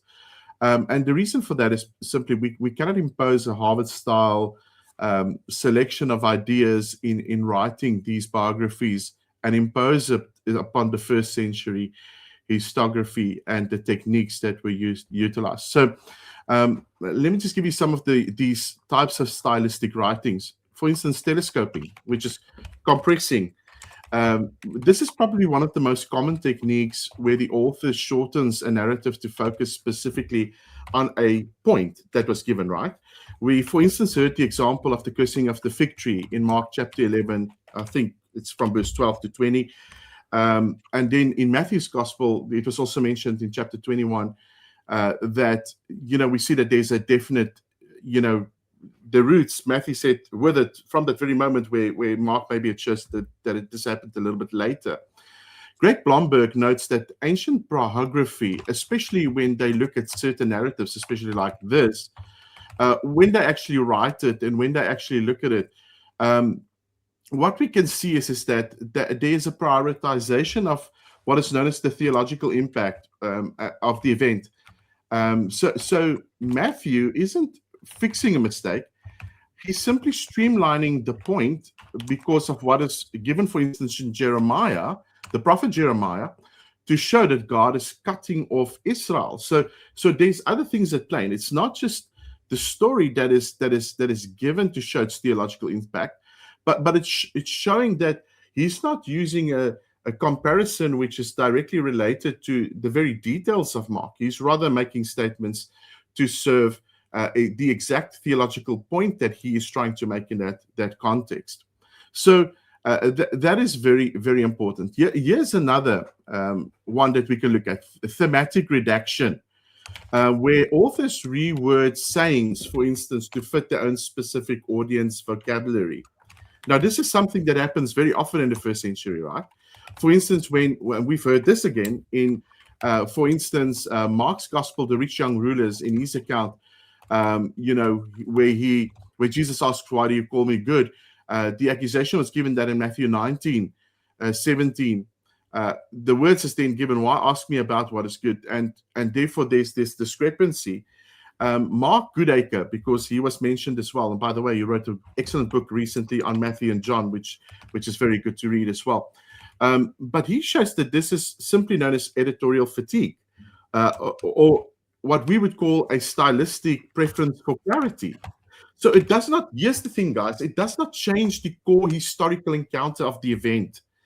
It adapts the actual dialogue for a specific purpose. And so this is often used in especially first century documents. It's not just in the Gospels. It is everywhere. And Timothy Paul Jones speaks, and he mentions linguistic updates, where, for instance, the standard for the authors in their writing is to impact a specific motif in emphasizing a historical truth. So I think these techniques should not be minimalized, and we should not impose modern ideas upon the text, and we should not misunderstand, for instance, these techniques, because once we do so, we will definitely just create a confusion. Here's another one. And this is sometimes known, for instance, as the anonymity of evolution fallacy, where we, for instance, say, when we speak about the topic of Christology, we heard it says that, yes, Matthew and Luke is basically improving upon Mark, so there is a high Christology. But here again, guys, the Bible is not a singular book nor four books, and I don't want to go outside of the synoptics. But again, like I said, the earliest writings already show a high Christology. We cannot say that there's an invention in Mark's gospel which is probably written after the Pauline corpus. And for instance, when we look at Philippians chapter 2, 6-11, we cannot not speak about that. So we need to understand that there's an overall context, and any scripture without context should be seen as pretext. So all of these things again play in upon why and how we read the text. Here's another one, what is known as the contradictory fallacy, especially when it comes to the early reading of the text. Shabir points out that the God at the tomb in Matthew could have been a late embellishment to fix, for instance, the weakness of Mark. I'm just summing it up. Don't want to put words in his mouth. Watch the debate. But this is misunderstanding what is known as source selection. Okay, this is what they would do. They would select certain sources. For instance, Matthew isn't inventing a God. He's simply including a historical traditional that is relevant to the Jewish audience to, for instance, answer what was known in the known day about the stolen day or the stolen body polemic that circulated in Jerusalem, right? And scholar John Rust, for instance, says that the independence of the sources in actual fact allows for the different historical details to be preserved in these communities, because every single author in the gospel is trying to speak to an immediate community. So there's not a contradiction of the facts. There's simply an understanding of the sources that are selected to specifically refute or enlighten a specific polemic that is circulating. So again, here's the question in my last minute.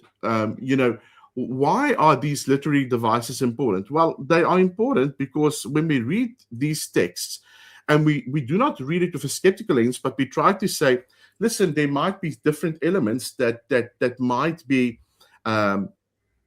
critical in these gospels. They are there, but the differences in actual fact and these independent verifications shows, like I said, that there is no collusion. I would say that there is minor disagreements and there's stylistic variations. And this is what is a hallmark of independent eyewitness testimony. That is exactly what Greg Blomberg speaks of. That is exactly, in fact, what we find within the text. But the historical core of these writings and the core historical facts, the fact that Jesus died on the cross, is probably one of the most well-attested events in history. Even Gerd Ludemann speaks quite clearly, and then Gerd Ludemann speaks, for instance, of 1 Corinthians 15, and he says, here in this passage, it shows quite clearly the ascension of Christ, that he came down with a specific motive to die on a cross, and he says this saying is quoted by Paul, and it falls within 2 to 3 years of the actual church and the history. So ancient standards, again, like I said, we should maintain when we're reading these documents for the sake of the documents themselves. And I'll leave it at that. Thanks, Rudolph. We're going to move now into a time of cross-examination. And so we'll begin with the Muslim side asking the Christian side questions for 15 minutes. So I'm going to hand over to Dr. Shabir and Yusuf to decide on how best to structure that time in terms of asking questions. Go ahead, Yusuf. You can start. Okay. All right. Thanks. Samuel, just before we had this break, the question I wanted to ask: do you accept the principle that if you look at Exodus chapter 23, verse 20 to 21, generally most Jewish commentators basically understand that God is going to send an angel to guard the Israelites on their way and bring them into the promised land. And amongst the traditional Jewish commentators, it's not been interpreted as a coming of the Lord in the sense of a physical appearance of a Messiah. Do you actually accept that's generally been the Jewish consensus? Yeah. Well, I am not. Thank you for the question. I'm not familiar with all Jewish commentaries on Exodus 20, whichever verse it was. Sorry. But yeah, so that's the angel of the Lord coming on the way. And as far as I know, I accept that what you've said is correct. I just don't accept that that's what's being quoted in Mark chapter 1. Yeah, so that's going to take me to this. You see, Mark mentions at the commencement that basically what he's taking is he's taking from Isaiah, but in actual fact, according to you and according to a lot of footnotes, it's Malachi chapter 3, verse 1. My point was that Mark was actually quoting from Exodus chapter 23, verse 20, and not Malachi chapter 3, verse 1, because Mark was obviously using the Greek Septuagint. So my question is, why do you reject that premise? Well, I reject the premise because, first of all, it is a quote from Isaiah 40. Isaiah 40 and Malachi 3 both have the idea of the Lord is coming and there is someone who's going to announce his coming. And so, but both Isaiah have this and Malachi have it. He only attributes it to Isaiah the prophet, but he's just gathered similar prophecies together and just said the first one. I accept that, but I don't want to take too much of time. What you have here is a kind of a sandwiching technique where you've got a combination of Old Testament text. Now, the point I'm making is that the first half of the citation, which is cited as verse 2, most people assume that is in fact in reference to Malachi chapter 3, verse 1. I'm going to send an angel in front of you. But that in actual fact is a direct taking from Exodus chapter 23, verse 20, and not from Malachi. You said it comes from Malachi. It actually comes from Exodus chapter 23, verse 20.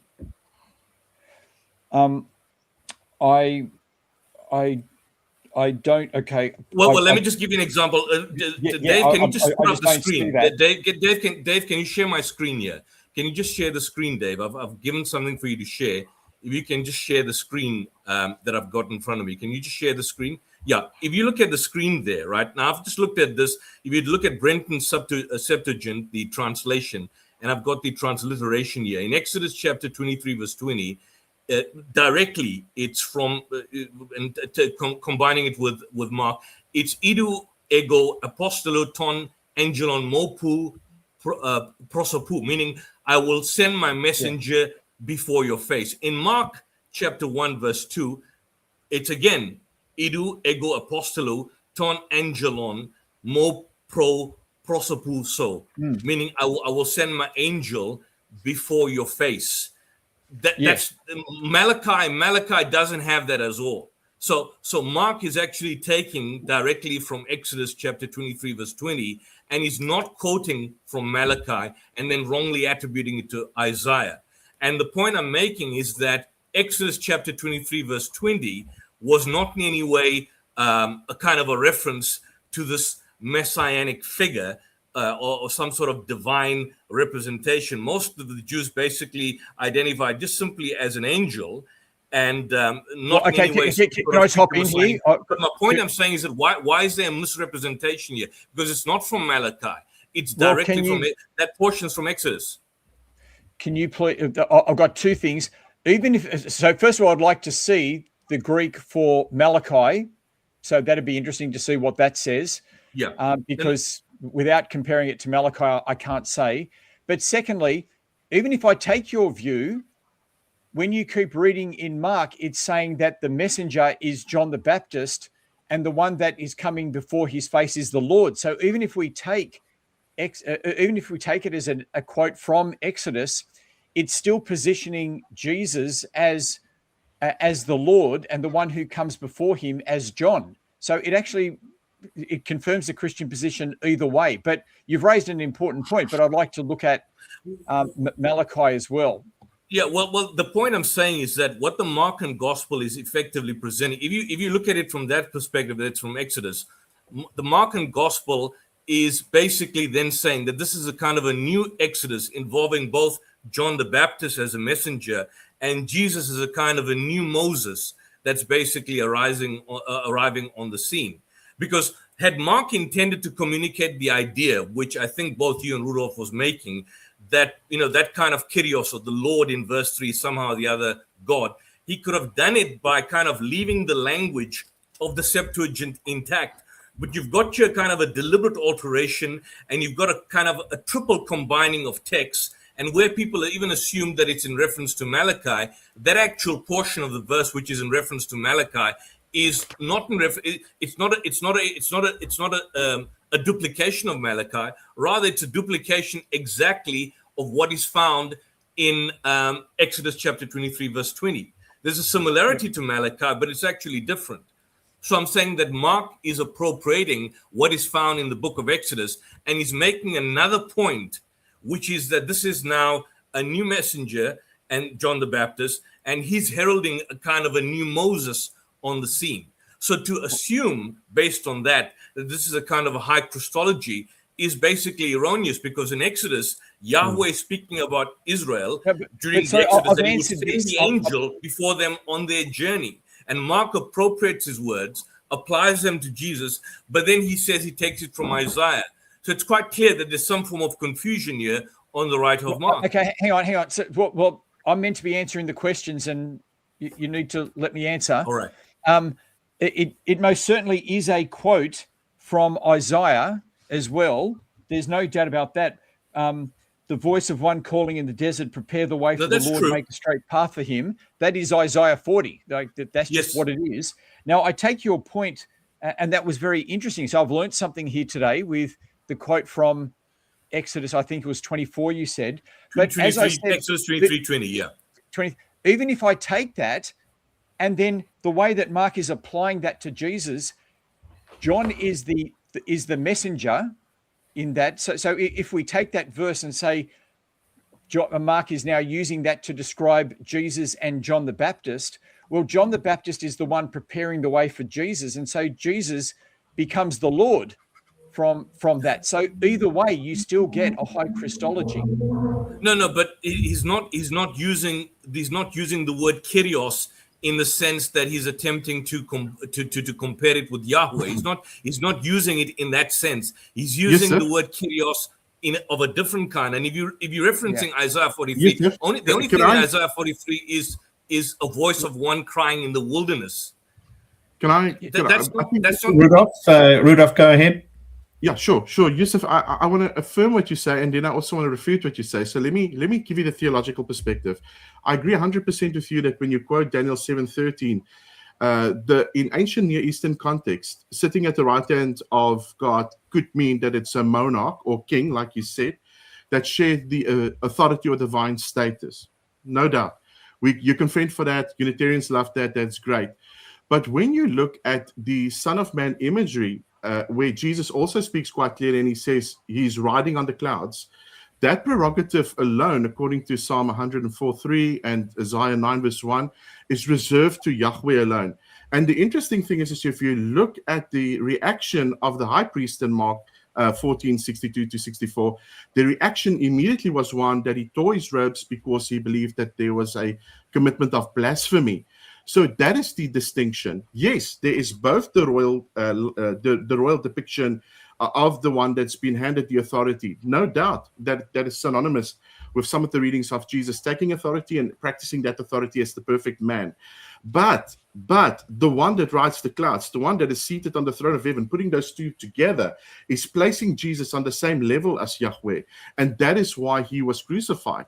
That is in actual fact the climatic point of the whole point, the whole reading of what was said in Mark's gospel, is that Jesus then dies on the cross because of blasphemy. Let me just reply to that. Both those two are evident in the text. Let me just reply to the aspect of Daniel coming with the clouds of heaven, right? It no more signifies divinity than it did in the original context, because if you look at the context of Daniel 7:13, the Son of Man comes to the cloud. He just doesn't simply come on the clouds, but he's presented to God. So Jesus is not saying he is a divine judge. He's claiming vindication. But if he is God, how can God be presented to God? Here the Son of Man is being presented to God. The other point which you reference about, I think it's Mark 14:55, where I think the priest basically asks the question. He says, "Are you the Messiah, the Son of the Blessed?" In form, the priest's question, basically, Peter's words are a statement of belief, but the high priest's statement where he says, "Are you the Messiah, the Son of the Blessed?" is a statement of unbelief. It basically also reveals that as far as the high priest was concerned, to be the whole Christos, the Messiah, was to be the Son of the Blessed One, the Hohios to Egelotu. It's simply that. It's a Son of God. Now, given what we know about Yusuf, do you have a question there? Because obviously you're asking. Okay, here's a question. Most of the early scholars, if you're saying that it's in reference to the high divinity of Christ, most of the early scholars, like E.P. Sanders, argue that the Son of God is a high designation, but you can't go beyond that. So how do you come to the conclusion that this designation, which is used in a very human sense, in a messianic sense, could somehow or the other be connected to him being divine in the absolute sense? That would be my question. Yeah, Shabir, if you want to take over? Yeah. Sure. If I can answer quickly, I think most skeptics argue that when, especially in Mark's gospel, it's not Son of God. The title that is used is Son of Man, right? And they believe it's a circumlocution for a man like me or this man. That is what skeptics would say. But the difficulty with that, though, is that these are categories given that is not universally accepted by the gospel writers when they draw upon, for instance, the Old Testament text. So when they draw, for instance, from the story that is given in Daniel's vision, so we see that this vision is given from the one that's coming from the clouds of heaven. They are deriving what they are writing about to show quite clearly that, like I said, from the Old Testament text, the understanding of the Old Testament text is showing that, yes, he is that viceroyal servant that is obviously predicted and depicted in this gospel. But there is something more to him. And that is something I think that Mark is trying to show right throughout his gospel. And that is exactly what I said in just here in my presentation. Mark chapter 2.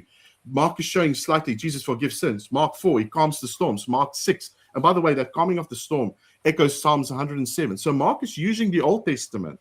Mark chapter 6, where he walks on the water, prefigures another theophanic echo in Job chapter 9:8. Mark 14, ego eimi statements. Mark 15, the centurion then renounces or announces in Mark 15:39. And like I said, this is sort of a bookend to the Gospel of Mark. Truly, this man was the Son of God, which we something, especially from a Greek mindset and a Roman mindset, something blasphemous, which means totally different. Mark is recording something that is showing us that there is this immediate fulfillment of Isaiah 40 and Malachi chapter 3. And it's in its original context, like Samuel said, he is showing that it's Yahweh himself returning to Zion. Rudolph, I have to just stop you there. If that is the case, and given what we know about Messianism in the Second Temple period, are you saying that it's plausible that the high priest, when he asked him, are you the Messiah, the Son of the Blessed, when the high priest was asking him that, was he anticipating the coming of the Messiah to be the coming of God himself? Because that's what you're basically inferring. If that is the argument, then you are saying that the high priest is asking him, are you the Messiah, the Son of the Blessed One? He's asking him, are you the Messiah? Are you God Almighty? That's never been the position in the Second Temple Judaism. It's never been the case where the Messiah has been equated to God. Yet that would be your position if you were to adopt that that point of view, and you'd be inferring that would be the position of the high priest when he was asking him the question, "Are you the Son of the Blessed One?" Meaning, are you God Himself? That's ludicrous. How can we jump? Can Rudolph sure. reply there, Yusuf? Yeah. Yeah, there are instances. Dave, can you please take the quote off the screen? Yeah, okay, sure. Let me take it off the screen. Perfect. Shabir, if you want to come in as well, I've been Actually, our time is up, no. so that's okay. Let Yeah, Rudolph answer, and then Sure. All right. Let me answer. It is very interesting, and I can give you the direct scriptures. But for instance, in Jeremiah 23, there's a few other passages very early on in the Old Testament specifically, where we can see these embers of the divine Messiah. It is quite a broad speculation, but it is something that is out there and something that can be affirmed in the Old Testament, yes. Yeah, but So just the one point. expectation- Son of Man, the Son of God expectation- in the Old Testament, always human. Always human. Always human, but it does not refute the fact that there are instances where the messianic figure is depicted as divine. Again, as Almighty Unitarians God. know, Unitarians would, for instance, dispute this and say, yes, but God in a representational way, not God in an actual sense, and they've got all these arguments. The problem with that is very simply is that when you read the Hebrew text, you see quite clearly that, no, it is a explicit understanding of the divine Messiah. So last I'm point, gonna, and I I'm know gonna we're out move of on time. to the next. Okay. I'm going to move on to swap into the next part of the cross-examination, and I'll add an extra minute on there because we just added an extra minute here. So I'm going to hand over to Rudolph or Samuel to present questions. I've got a question. Rudolph, you okay for me to start? Sure. Yeah, I've already spoken, so go for it. So my question to Dr. Shabir and to Yusuf are, what is the problem with later Gospels adding more detail? And I say this with reference to the Quran as well. For instance, it will speak in an earlier time of a story of Noah, and then later on it will clarify things, and so you may know that story where it says, who comes into the boat with Noah, but then later on it will specify that his son didn't. And so you do see this within the stories of the Quran. So I'm just wanting to make sure that we're being balanced. So what's the problem with giving more detail and explaining things in a later gospel? Okay, so Yusuf, you want me to answer that? Yeah, sure, please. Yeah. So Yusuf, of course, is quite capable of answering, but let me have a chance to speak as well. Yusuf has been speaking a lot. Okay. So, Reverend, we're not saying because a later gospel adds more details that this is a problem. Just as we won't say that because another surah adds more detail about a previous story, that this is a problem. No, we're asking, is there an evolution in the story when the more details are added? Like, what kind of details are there? For example, in Mark's gospel, Jesus prays in the Garden of Gethsemane and says, "Now my soul is troubled. Father, let this cup pass away from me. Yet not my will, but thine be done." Okay, so he's finally submitting himself, but he wants it not to be so. In John's gospel, in chapter 12, verse number 27, he explicitly says, "Now my soul is troubled, and what shall I say? Father, save me from this hour? But it is for this very reason that I came to this hour." So in other words, he's denying that he will ever pray like that. And indeed, in John's gospel, he doesn't pray like that. So what's going on here? There is an evolution in the presentation of Jesus. In Mark's gospel, Jesus is submitting himself to the cross, but he would rather not. And in John's gospel, he deliberately came into the world, and that's the story from the beginning. So John the Baptist announces from the beginning, "This is the Lamb of God who takes away the sin of the world." Jesus in the end says, "It is accomplished." It is not a cry of dereliction. So these are not simple details. This is a whole reworking of the story. Yeah, okay. I mean, obviously, I would say that he's still troubled in John, but he's worked through that trouble. But I do take that there is absolutely a complete different emphasis that we're getting in that much shorter version in John. Yeah, okay. Now, well, I wanted to Rudolph, did you have a question? Yes, I want to ask a question concerning the way you guys read, and again, I don't want to accuse, but just the actual reading of the New Testament, And then some of the literary techniques that I've actually mentioned, like telescoping, thematic redaction, rugged grammar, some of the stylistic rewritings. I just want to ask, and I've mentioned some examples of, for instance, telescoping, for instance, used in the cursing of the fig tree, and the impact of that literary technique, which is evident within the text, which even critical scholars agree is actually there, that is used for streamlining, for impact. Why would something like that be a problem when, in actual fact, the scholars are maintaining the broad narrative of what happened with Jesus, where he was, what he said, and in the end, how he suffered and how he resurrected? How would you dismiss the overall narrative if it's simply the broad narrative that is in check, but these stylistic differences exist? Where does the skepticism come from? Okay, Yusuf, you want to take the first crack at that one? Well, I'll deal with the first portion of the fig tree. Just basically regarding the fig tree, the indication that Rudolph's giving is some sort of telescoping and probably more of an emphasis on detail or fleshing out in a manner of speaking, and one gospel telescopes the other. Well, just to show that is not necessarily the case. It could be the case, but not always. Mark 11:12-14, Jesus was hungry. He goes to a fig tree, if he could find anything. When he comes to it, he finds nothing but leaves. It was not the season of figs. And then he curses it. He says, no one eats fruit. And then the next morning it dies. But the same episode in Matthew, he's hungry. He sees a fig tree. He goes to it. He finds nothing but leaves. And he says, no fruit may come from you. And the tree dies immediately. Now here's the point. If it was telescoping, there wouldn't be three major differences between two episodes. Because in Mark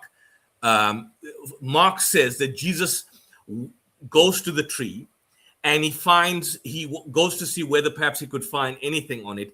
Matthew does not mention the reason for Jesus going to the tree. So hence the fact that Jesus was disappointed is not as clear in Matthew as it is in Mark.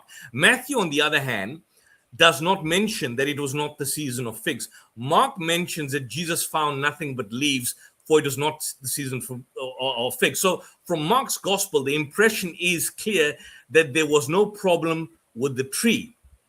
The problem was that it was not the season of figs. The episode in Mark, it highlights his limited knowledge. And it's easy to see that Matthew modifies this narrative to avoid the implication about Jesus' limited knowledge. It's difficult to see why Mark would take Matthew's account and so change it as to make it appear that Jesus made such a mistake and then curse the fig tree as a result of his own frustration. And of course, the last major difference is that in Mark's account, the tree was discovered withered the next day.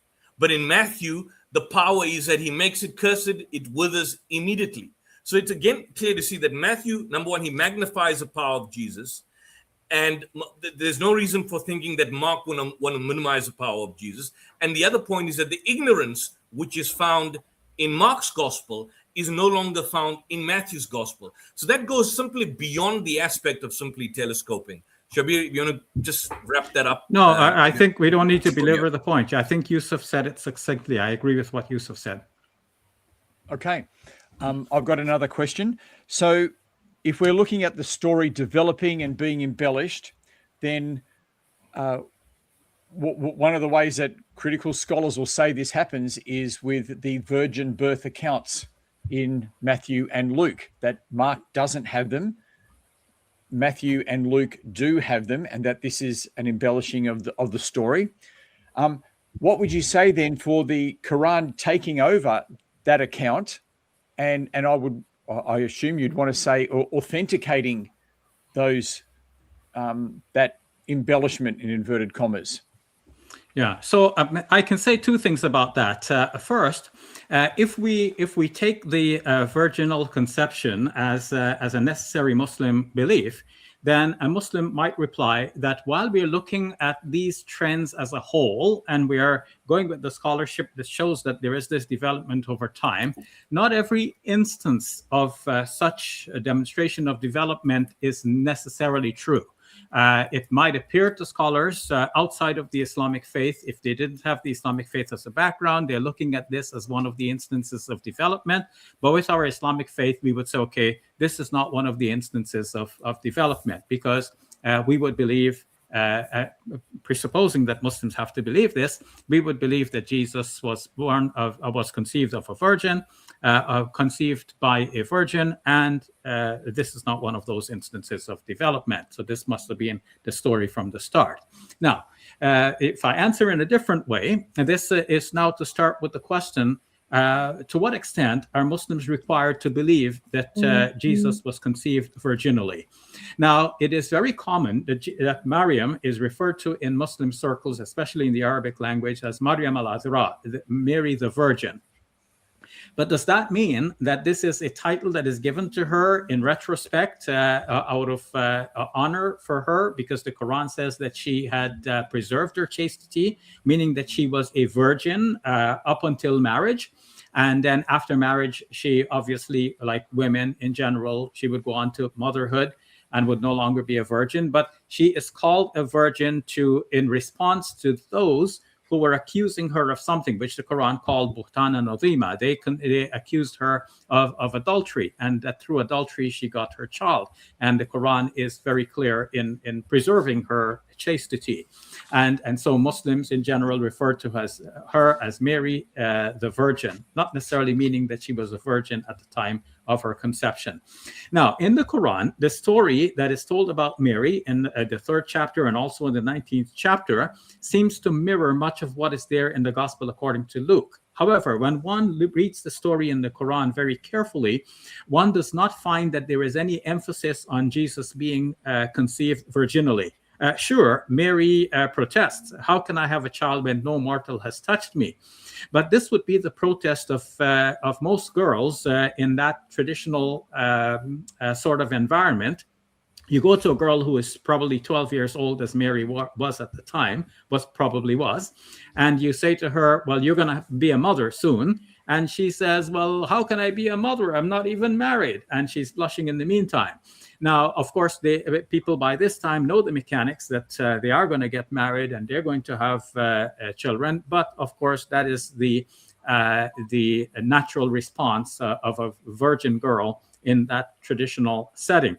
So Mary could have given that response. So that just as in the book of Isaiah, chapter 7, where it is said a virgin will give birth or a young woman will conceive, it doesn't necessarily mean that she will remain a virgin at the time of conception, as many biblical interpreters point out. Similarly, in the Quran, when Mary says, how can I have a child when no mortal has touched me? It doesn't mean that she wouldn't get married at all. And of course, the Quran does not go into more detail about this, but this seems to be a possibility for Muslims. So I've answered from two different perspectives. One, from the perspective that, yes, Muslims have to believe this, in which case Muslims would excuse this one instance as not a genuine case of development from early to later Gospels.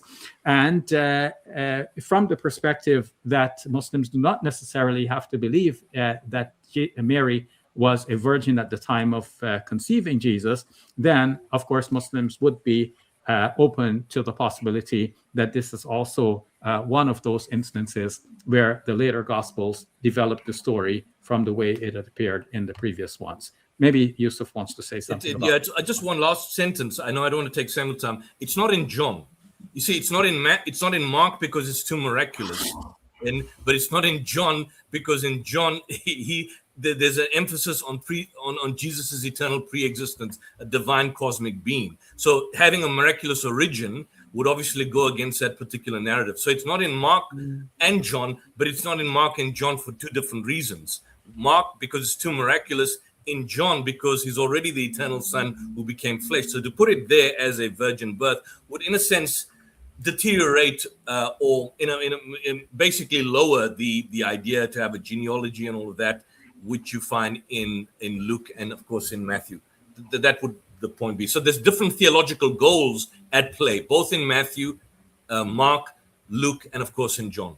Well, just at that point, how is it that you can be confident that to ascribe the motive for these authors? Because to me, what you were just saying there is, Mark didn't do it for this reason, John didn't do it for this reason. How do you know? How do you know that? Well, because if you look at Matthew and Luke, they focus on Jesus' divine conception and at birth, whereas John, on the other hand, emphasizes the eternal Son who becomes flesh. So if he's the eternal Son who becomes flesh, his eternal pre-existence as a logos, being born through a kind of a miraculous human origin, in a manner of speaking, if John were to present that and juxtapose it similarly to what you've got in the prologue of John 1:1, it defeats the entire purpose, because the prologue in John establishes Christ's divinity at the outset, fulfilling the kind of theological purpose that the virgin birth stories in Matthew and Luke would fulfill. But if he has basically the virgin birth stories that you find in Matthew and Luke, then it would detract from the prologue, which is basically put out there as a basis for establishing Christ's divinity. So Mark has none of this, basically. Mark doesn't emphasize any miraculous origin. He's presented as a kind of a normal suffering servant of God. You see the miraculous emphasis in Matthew and Luke. Why does John not have it? And there's a reason that John doesn't have it, because always you've got the idea that the word is dwelling among us, which focuses on the act of incarnation rather than the mechanism of some sort of divine miraculous birth. So the focus would be that John is focusing on the divine sending, his signs, the direct relationship with God, and his eternal pre-existence, as opposed to the circumstances of his birth. And that's where you find the evolution. So in your question, Samuel, the virgin birth is also an indication of this kind of evolved Christological development. I think N.T. Wright makes that point. But his argument is, yes, it's there, but this is basically effectively an indication of progressive revelation of Christ as opposed to the evolution of his essential nature. That's a point. Sure. I guess I was just pointing out that it's in the Quran as well. But anyway, I think you see, if John had the genealogy, if John, for example, it does identify Jesus as Joseph's son, but if it has a kind of a genealogy, then effectively you are looking at a human genealogy, and the divine pre-existence in John 1:1 and what follows thereafter, it transcends that human genealogy. So you can't have the genealogy which you find in Matthew and Mark and Luke following the virgin birth in John's gospel, because the entire narrative structure will be different. That's why it's not found in John. That's why there's a theological difference. That's our time. But Jesus is identified as the son of Joseph in the gospel. So in the gospel of John, he is given parentage as well. But I think that's our time. So okay. Yep, that's right. We're just coming to the 16 minutes of cross-examination. So we'll move into we're going to move into closing statements. And just a reminder of the order again. So Rudolph will go first, then Yusuf, then Samuel, and then Shabir, 4 minutes each. So Rudolph, I'm going to hand over to you to kick us off with the closing arguments. You said 4 minutes? I said 4 minutes, yes. 4. Gee, okay. God, this is going to be tough. Well, ladies and gentlemen, I would say that the fundamental flaw in today's presentation, and to people that usually are critical about what we see today on the topic, is a form of chronological snobbery. We see sometimes that there is the insistence that we need to take 21st century Western standards and take that and impose them upon first century ancient biography. But when we judge the Synoptic Gospels by the actual historical and literary standards of their own time, we can see that the skepticism we've heard today completely collapses. Now, let me show you why this is true, and let me give you a few reasons for that. First of all, when it looks at the Christology, this is the central question of Yusuf's argument. Yusuf claimed that the story of Jesus, it looks like it evolved from a mere human mark to the divine figure that we find in the later texts. But this is historically impossible, because the highest Christology we have, the declaration that Jesus is equal of God, is found in a text that predates Mark's, which is found in Philippians chapter 2, that was written by Paul before any of the Gospels were even penned. So you cannot evolve something into something else when it's already established from the very beginning of this very movement. Furthermore, Mark's Jesus is not a low Christology. I've showed that when Jesus claims to be the Son of Man coming with the clouds of heaven, he's invoking, yes, Daniel 7, which shows that royal king that would come to take his throne, but also the very Yahweh himself that would take his place amongst the nation of Israel. So he is sharing, and he's claiming to share the very throne of authority of Yahweh, and he shows quite clearly that he is taking that role of Yahweh himself, where the high priest instantly tore his robes and called out for blasphemy.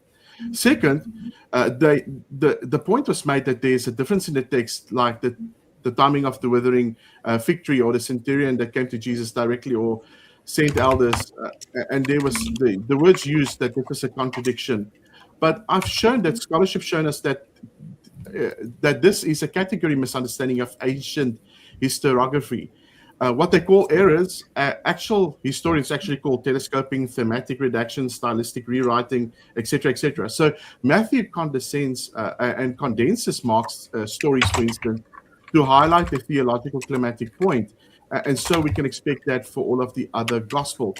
But when we look at these gospels, again, like I said, the broad narrative does not overthrow the very central narrative, which is independent and it's authentic and it's deduced from eyewitness testimony. And this is very important for us to understand.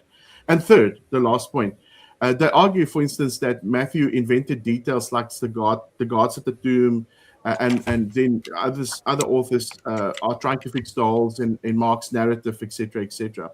But it ignores the historical context, and we can see quite clearly that Matthew writes with a specific point in mind to show that the rumors were false, that the Jewish Sanhedrin was in actual fact spreading.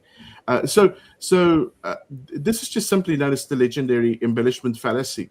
And we know that when we read ancient biographies, we can see and expect quite clearly that the historical traditions are not just trying to airbrush the story, they are trying to show exactly what the historical motive was at the very time.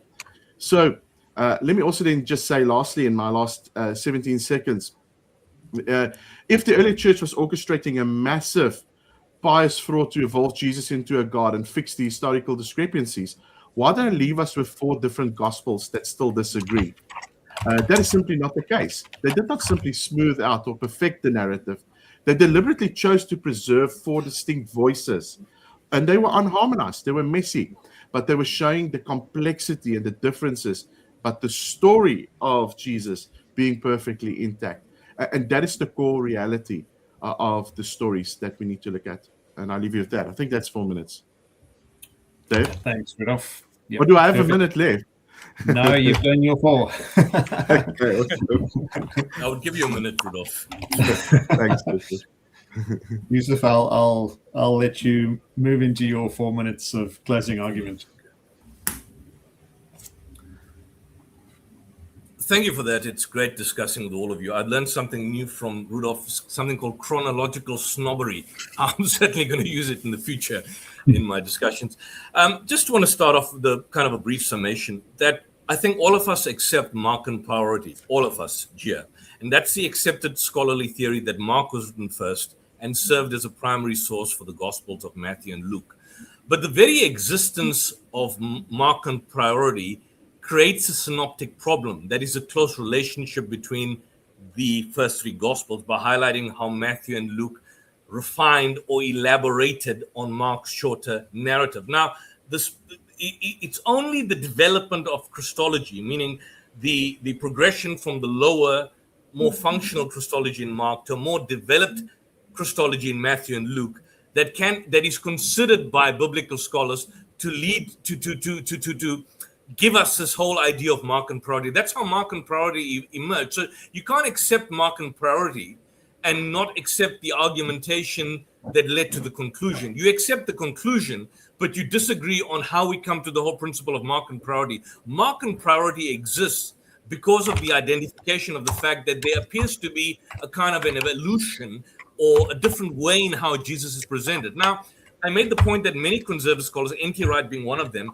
accepts his point. So if he was debating today, he wouldn't make the argument of a high Christology.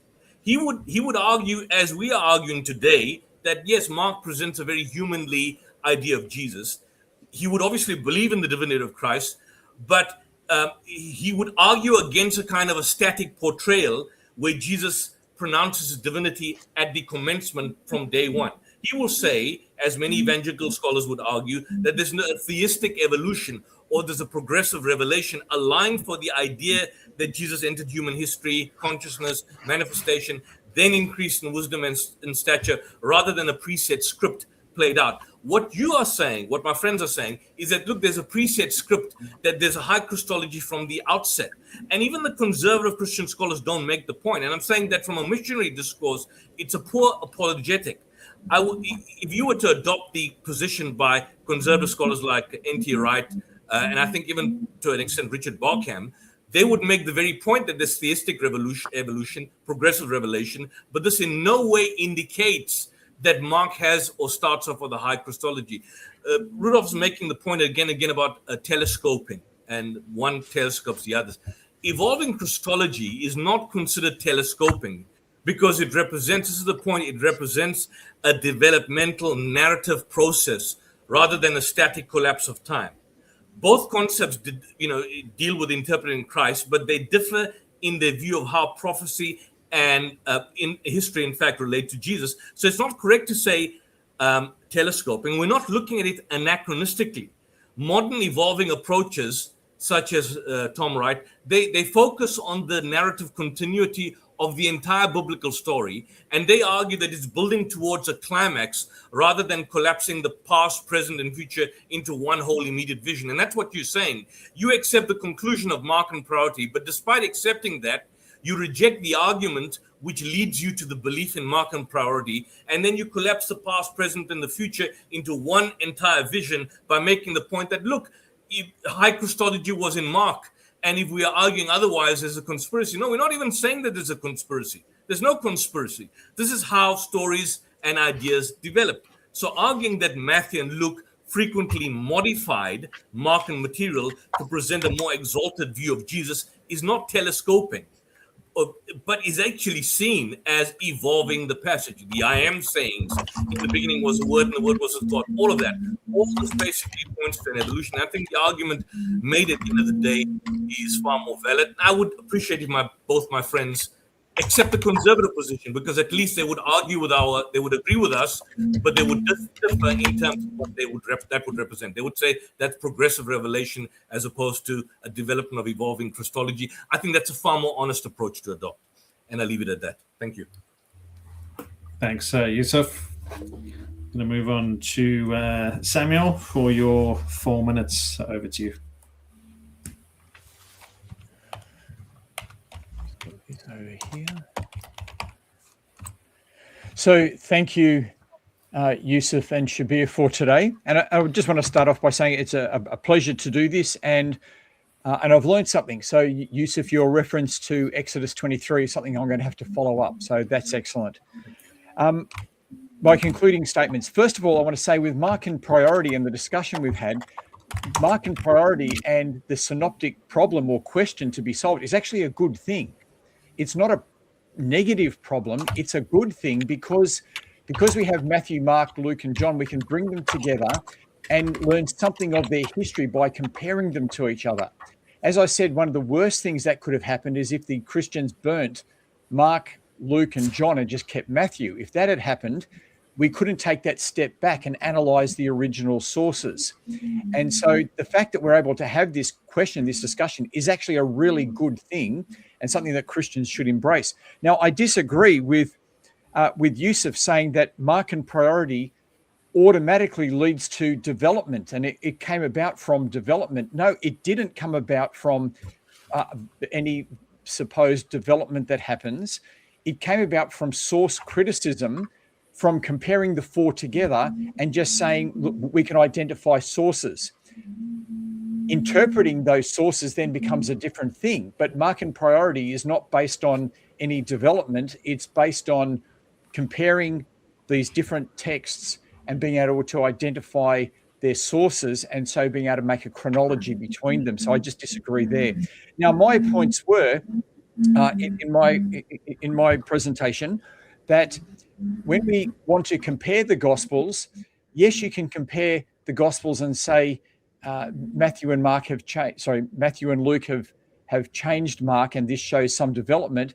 But I also gave the example of where the development sometimes goes the other way, where in Mark it says he's blaspheming only God can do this, whereas Matthew doesn't have that. And so I want to say, if you wanted to, you could do this exercise and try to get sources and try to get examples that go the other way, but they seem to go both ways on some occasions. And so what I showed was that when we give that big overall picture of the gospel, we see that in all of them, Jesus is called teacher, rabbi, son of David, Lord, Messiah, son of God, son of man, and God is Father. We saw that all of them talk about Jesus in terms of Isaiah 40 and possibly Malachi 3 or Exodus 23. In all of them, he's the heavenly son of Isaiah of Psalm 110. John speaks of him in pre-existent terms. And in all of them, he doesn't know the hour. He's given the virgin birth in Matthew and Luke, but in all of them, he does signs. He's crucified, dies, and is raised up again, and is spoken about at the final supper in terms of his death being a sacrifice for sin. So there is huge, overwhelming agreement. And I would say that the differences we see are deliberate complements, as John points out, that he is complementing the synoptics. These are complements, and they don't change the major themes or the major events of what happens. And as I brought up, the Quran too has its own complementary way in which it will tell a story earlier in Muhammad's career, and then later on will retell it, giving more detail and explaining things. So I can't see how a Muslim can see that as a problem for the apostolic prophets of Jesus to be giving complementary information in this way, particularly when we look at things like the virgin birth, which would be seen by academic scholars as an embellishment or a bringing up, an increasing of the story. But in terms of the Quran, it's accepted. So it accepts that extra work of the apostles. And so I just want to finish up by saying thank you again. I think that the Gospels stand, and there is this one unified testimony to Jesus. Thank you. Thank you, Samuel. We'll move into our final closing argument, Dr. Shabir. Okay, gentlemen, I'm so glad we've done this tonight, and I thank you again for including me in this fascinating discussion. Yusuf has made the interesting point that if we go with Markan priority, we must accept what leads to that conclusion. What leads to that conclusion, as Craig Evans pointed out in the book, 4 views on the synoptic problem, is that when scholars look at the individual episodes, as Reverend Samuel said that they did, well, they see that the later Gospels are the ones that develop. So then they ask which would be the one that is more developed, and that would be obviously the later gospel. And so when they find the one that is least developed, the most primitive, they say that one is the first gospel. That's how they arrive at Markan priority. So if you accept Markan priority, you must accept that Mark is actually prior in terms of its theology and the development of the narrative, and that the other gospels develop it further later. Samuel and Rudolph have both said, okay, it's a good thing that we have all of these 4 gospels. Look at that. Now we can compare and so on. Well, it's a good thing for researchers to go and trace the origins of these individual narratives in the 4 gospels. But wouldn't it have been far better if the Holy Spirit, as Rudolph, I think it was, who said, look, Jesus, said that the Spirit will come and inspire you, and then the writers are writing on this inspiration. Well, wouldn't it have been better if the Holy Spirit had inspired the disciples to produce a singular narrative? Then, of course, the believers would have no problem. Yes, the skeptics may doubt, but at least the believers will know that this is what came through the Spirit of God as the singular narrative. How is it that the Spirit would give 4 different inspirations like this and give conflicting details? Like, for example, the guard at the tomb. This is not a simple detail. If you try to see how this detail from Matthew's gospel will fit with the other narratives, it doesn't. In the other gospels, the women come to the tomb and they're surprised to find it empty. They don't know what is going on. They go back and report to the disciples. In the case of Mark, they saw a young man who presumably told them what happened, but still they're a little bit confused. But in Matthew's gospel, Matthew makes it that while the women are coming to the tomb, like in their presence, the angel comes down from heaven and rolls away the stone, and then the guards fall dead, and so on. It's an entirely different narrative. And what are we to say about Matthew's addition to the story, where at the time of Jesus' death, the bodies of the saints came out of the tombs and appeared to many in the city? So this is only in Matthew. As I said, one gospel develops the story in one direction. Evolution doesn't always take place in a straight line. It branches out like a tree. And this is one branch that Matthew has followed and nobody else has picked up. Now, in terms of theology, Yusuf has shown excellently that the Gospels developed the theology of Jesus. And Reverend Green has passed over the idea that John represents Jesus as the Logos. Logos Christology was a big thing in early Christianity, and then that was replaced by the Trinitarian doctrine eventually. Rudolph mentioned the scholar Larry Hurtado. Larry Hurtado, okay, you quote him because he says there was an early high Christology, but Larry Hurtado saying that early Christology was part of Binitarianism. So Christianity was Binitarian before it became Trinitarian. So we have to see the development all along the way. Yes, you say that Paul, before the Gospels, already declared a high Christology, but what you're missing, Rudolph, is that the Gospels are trying to follow in Paul's footsteps.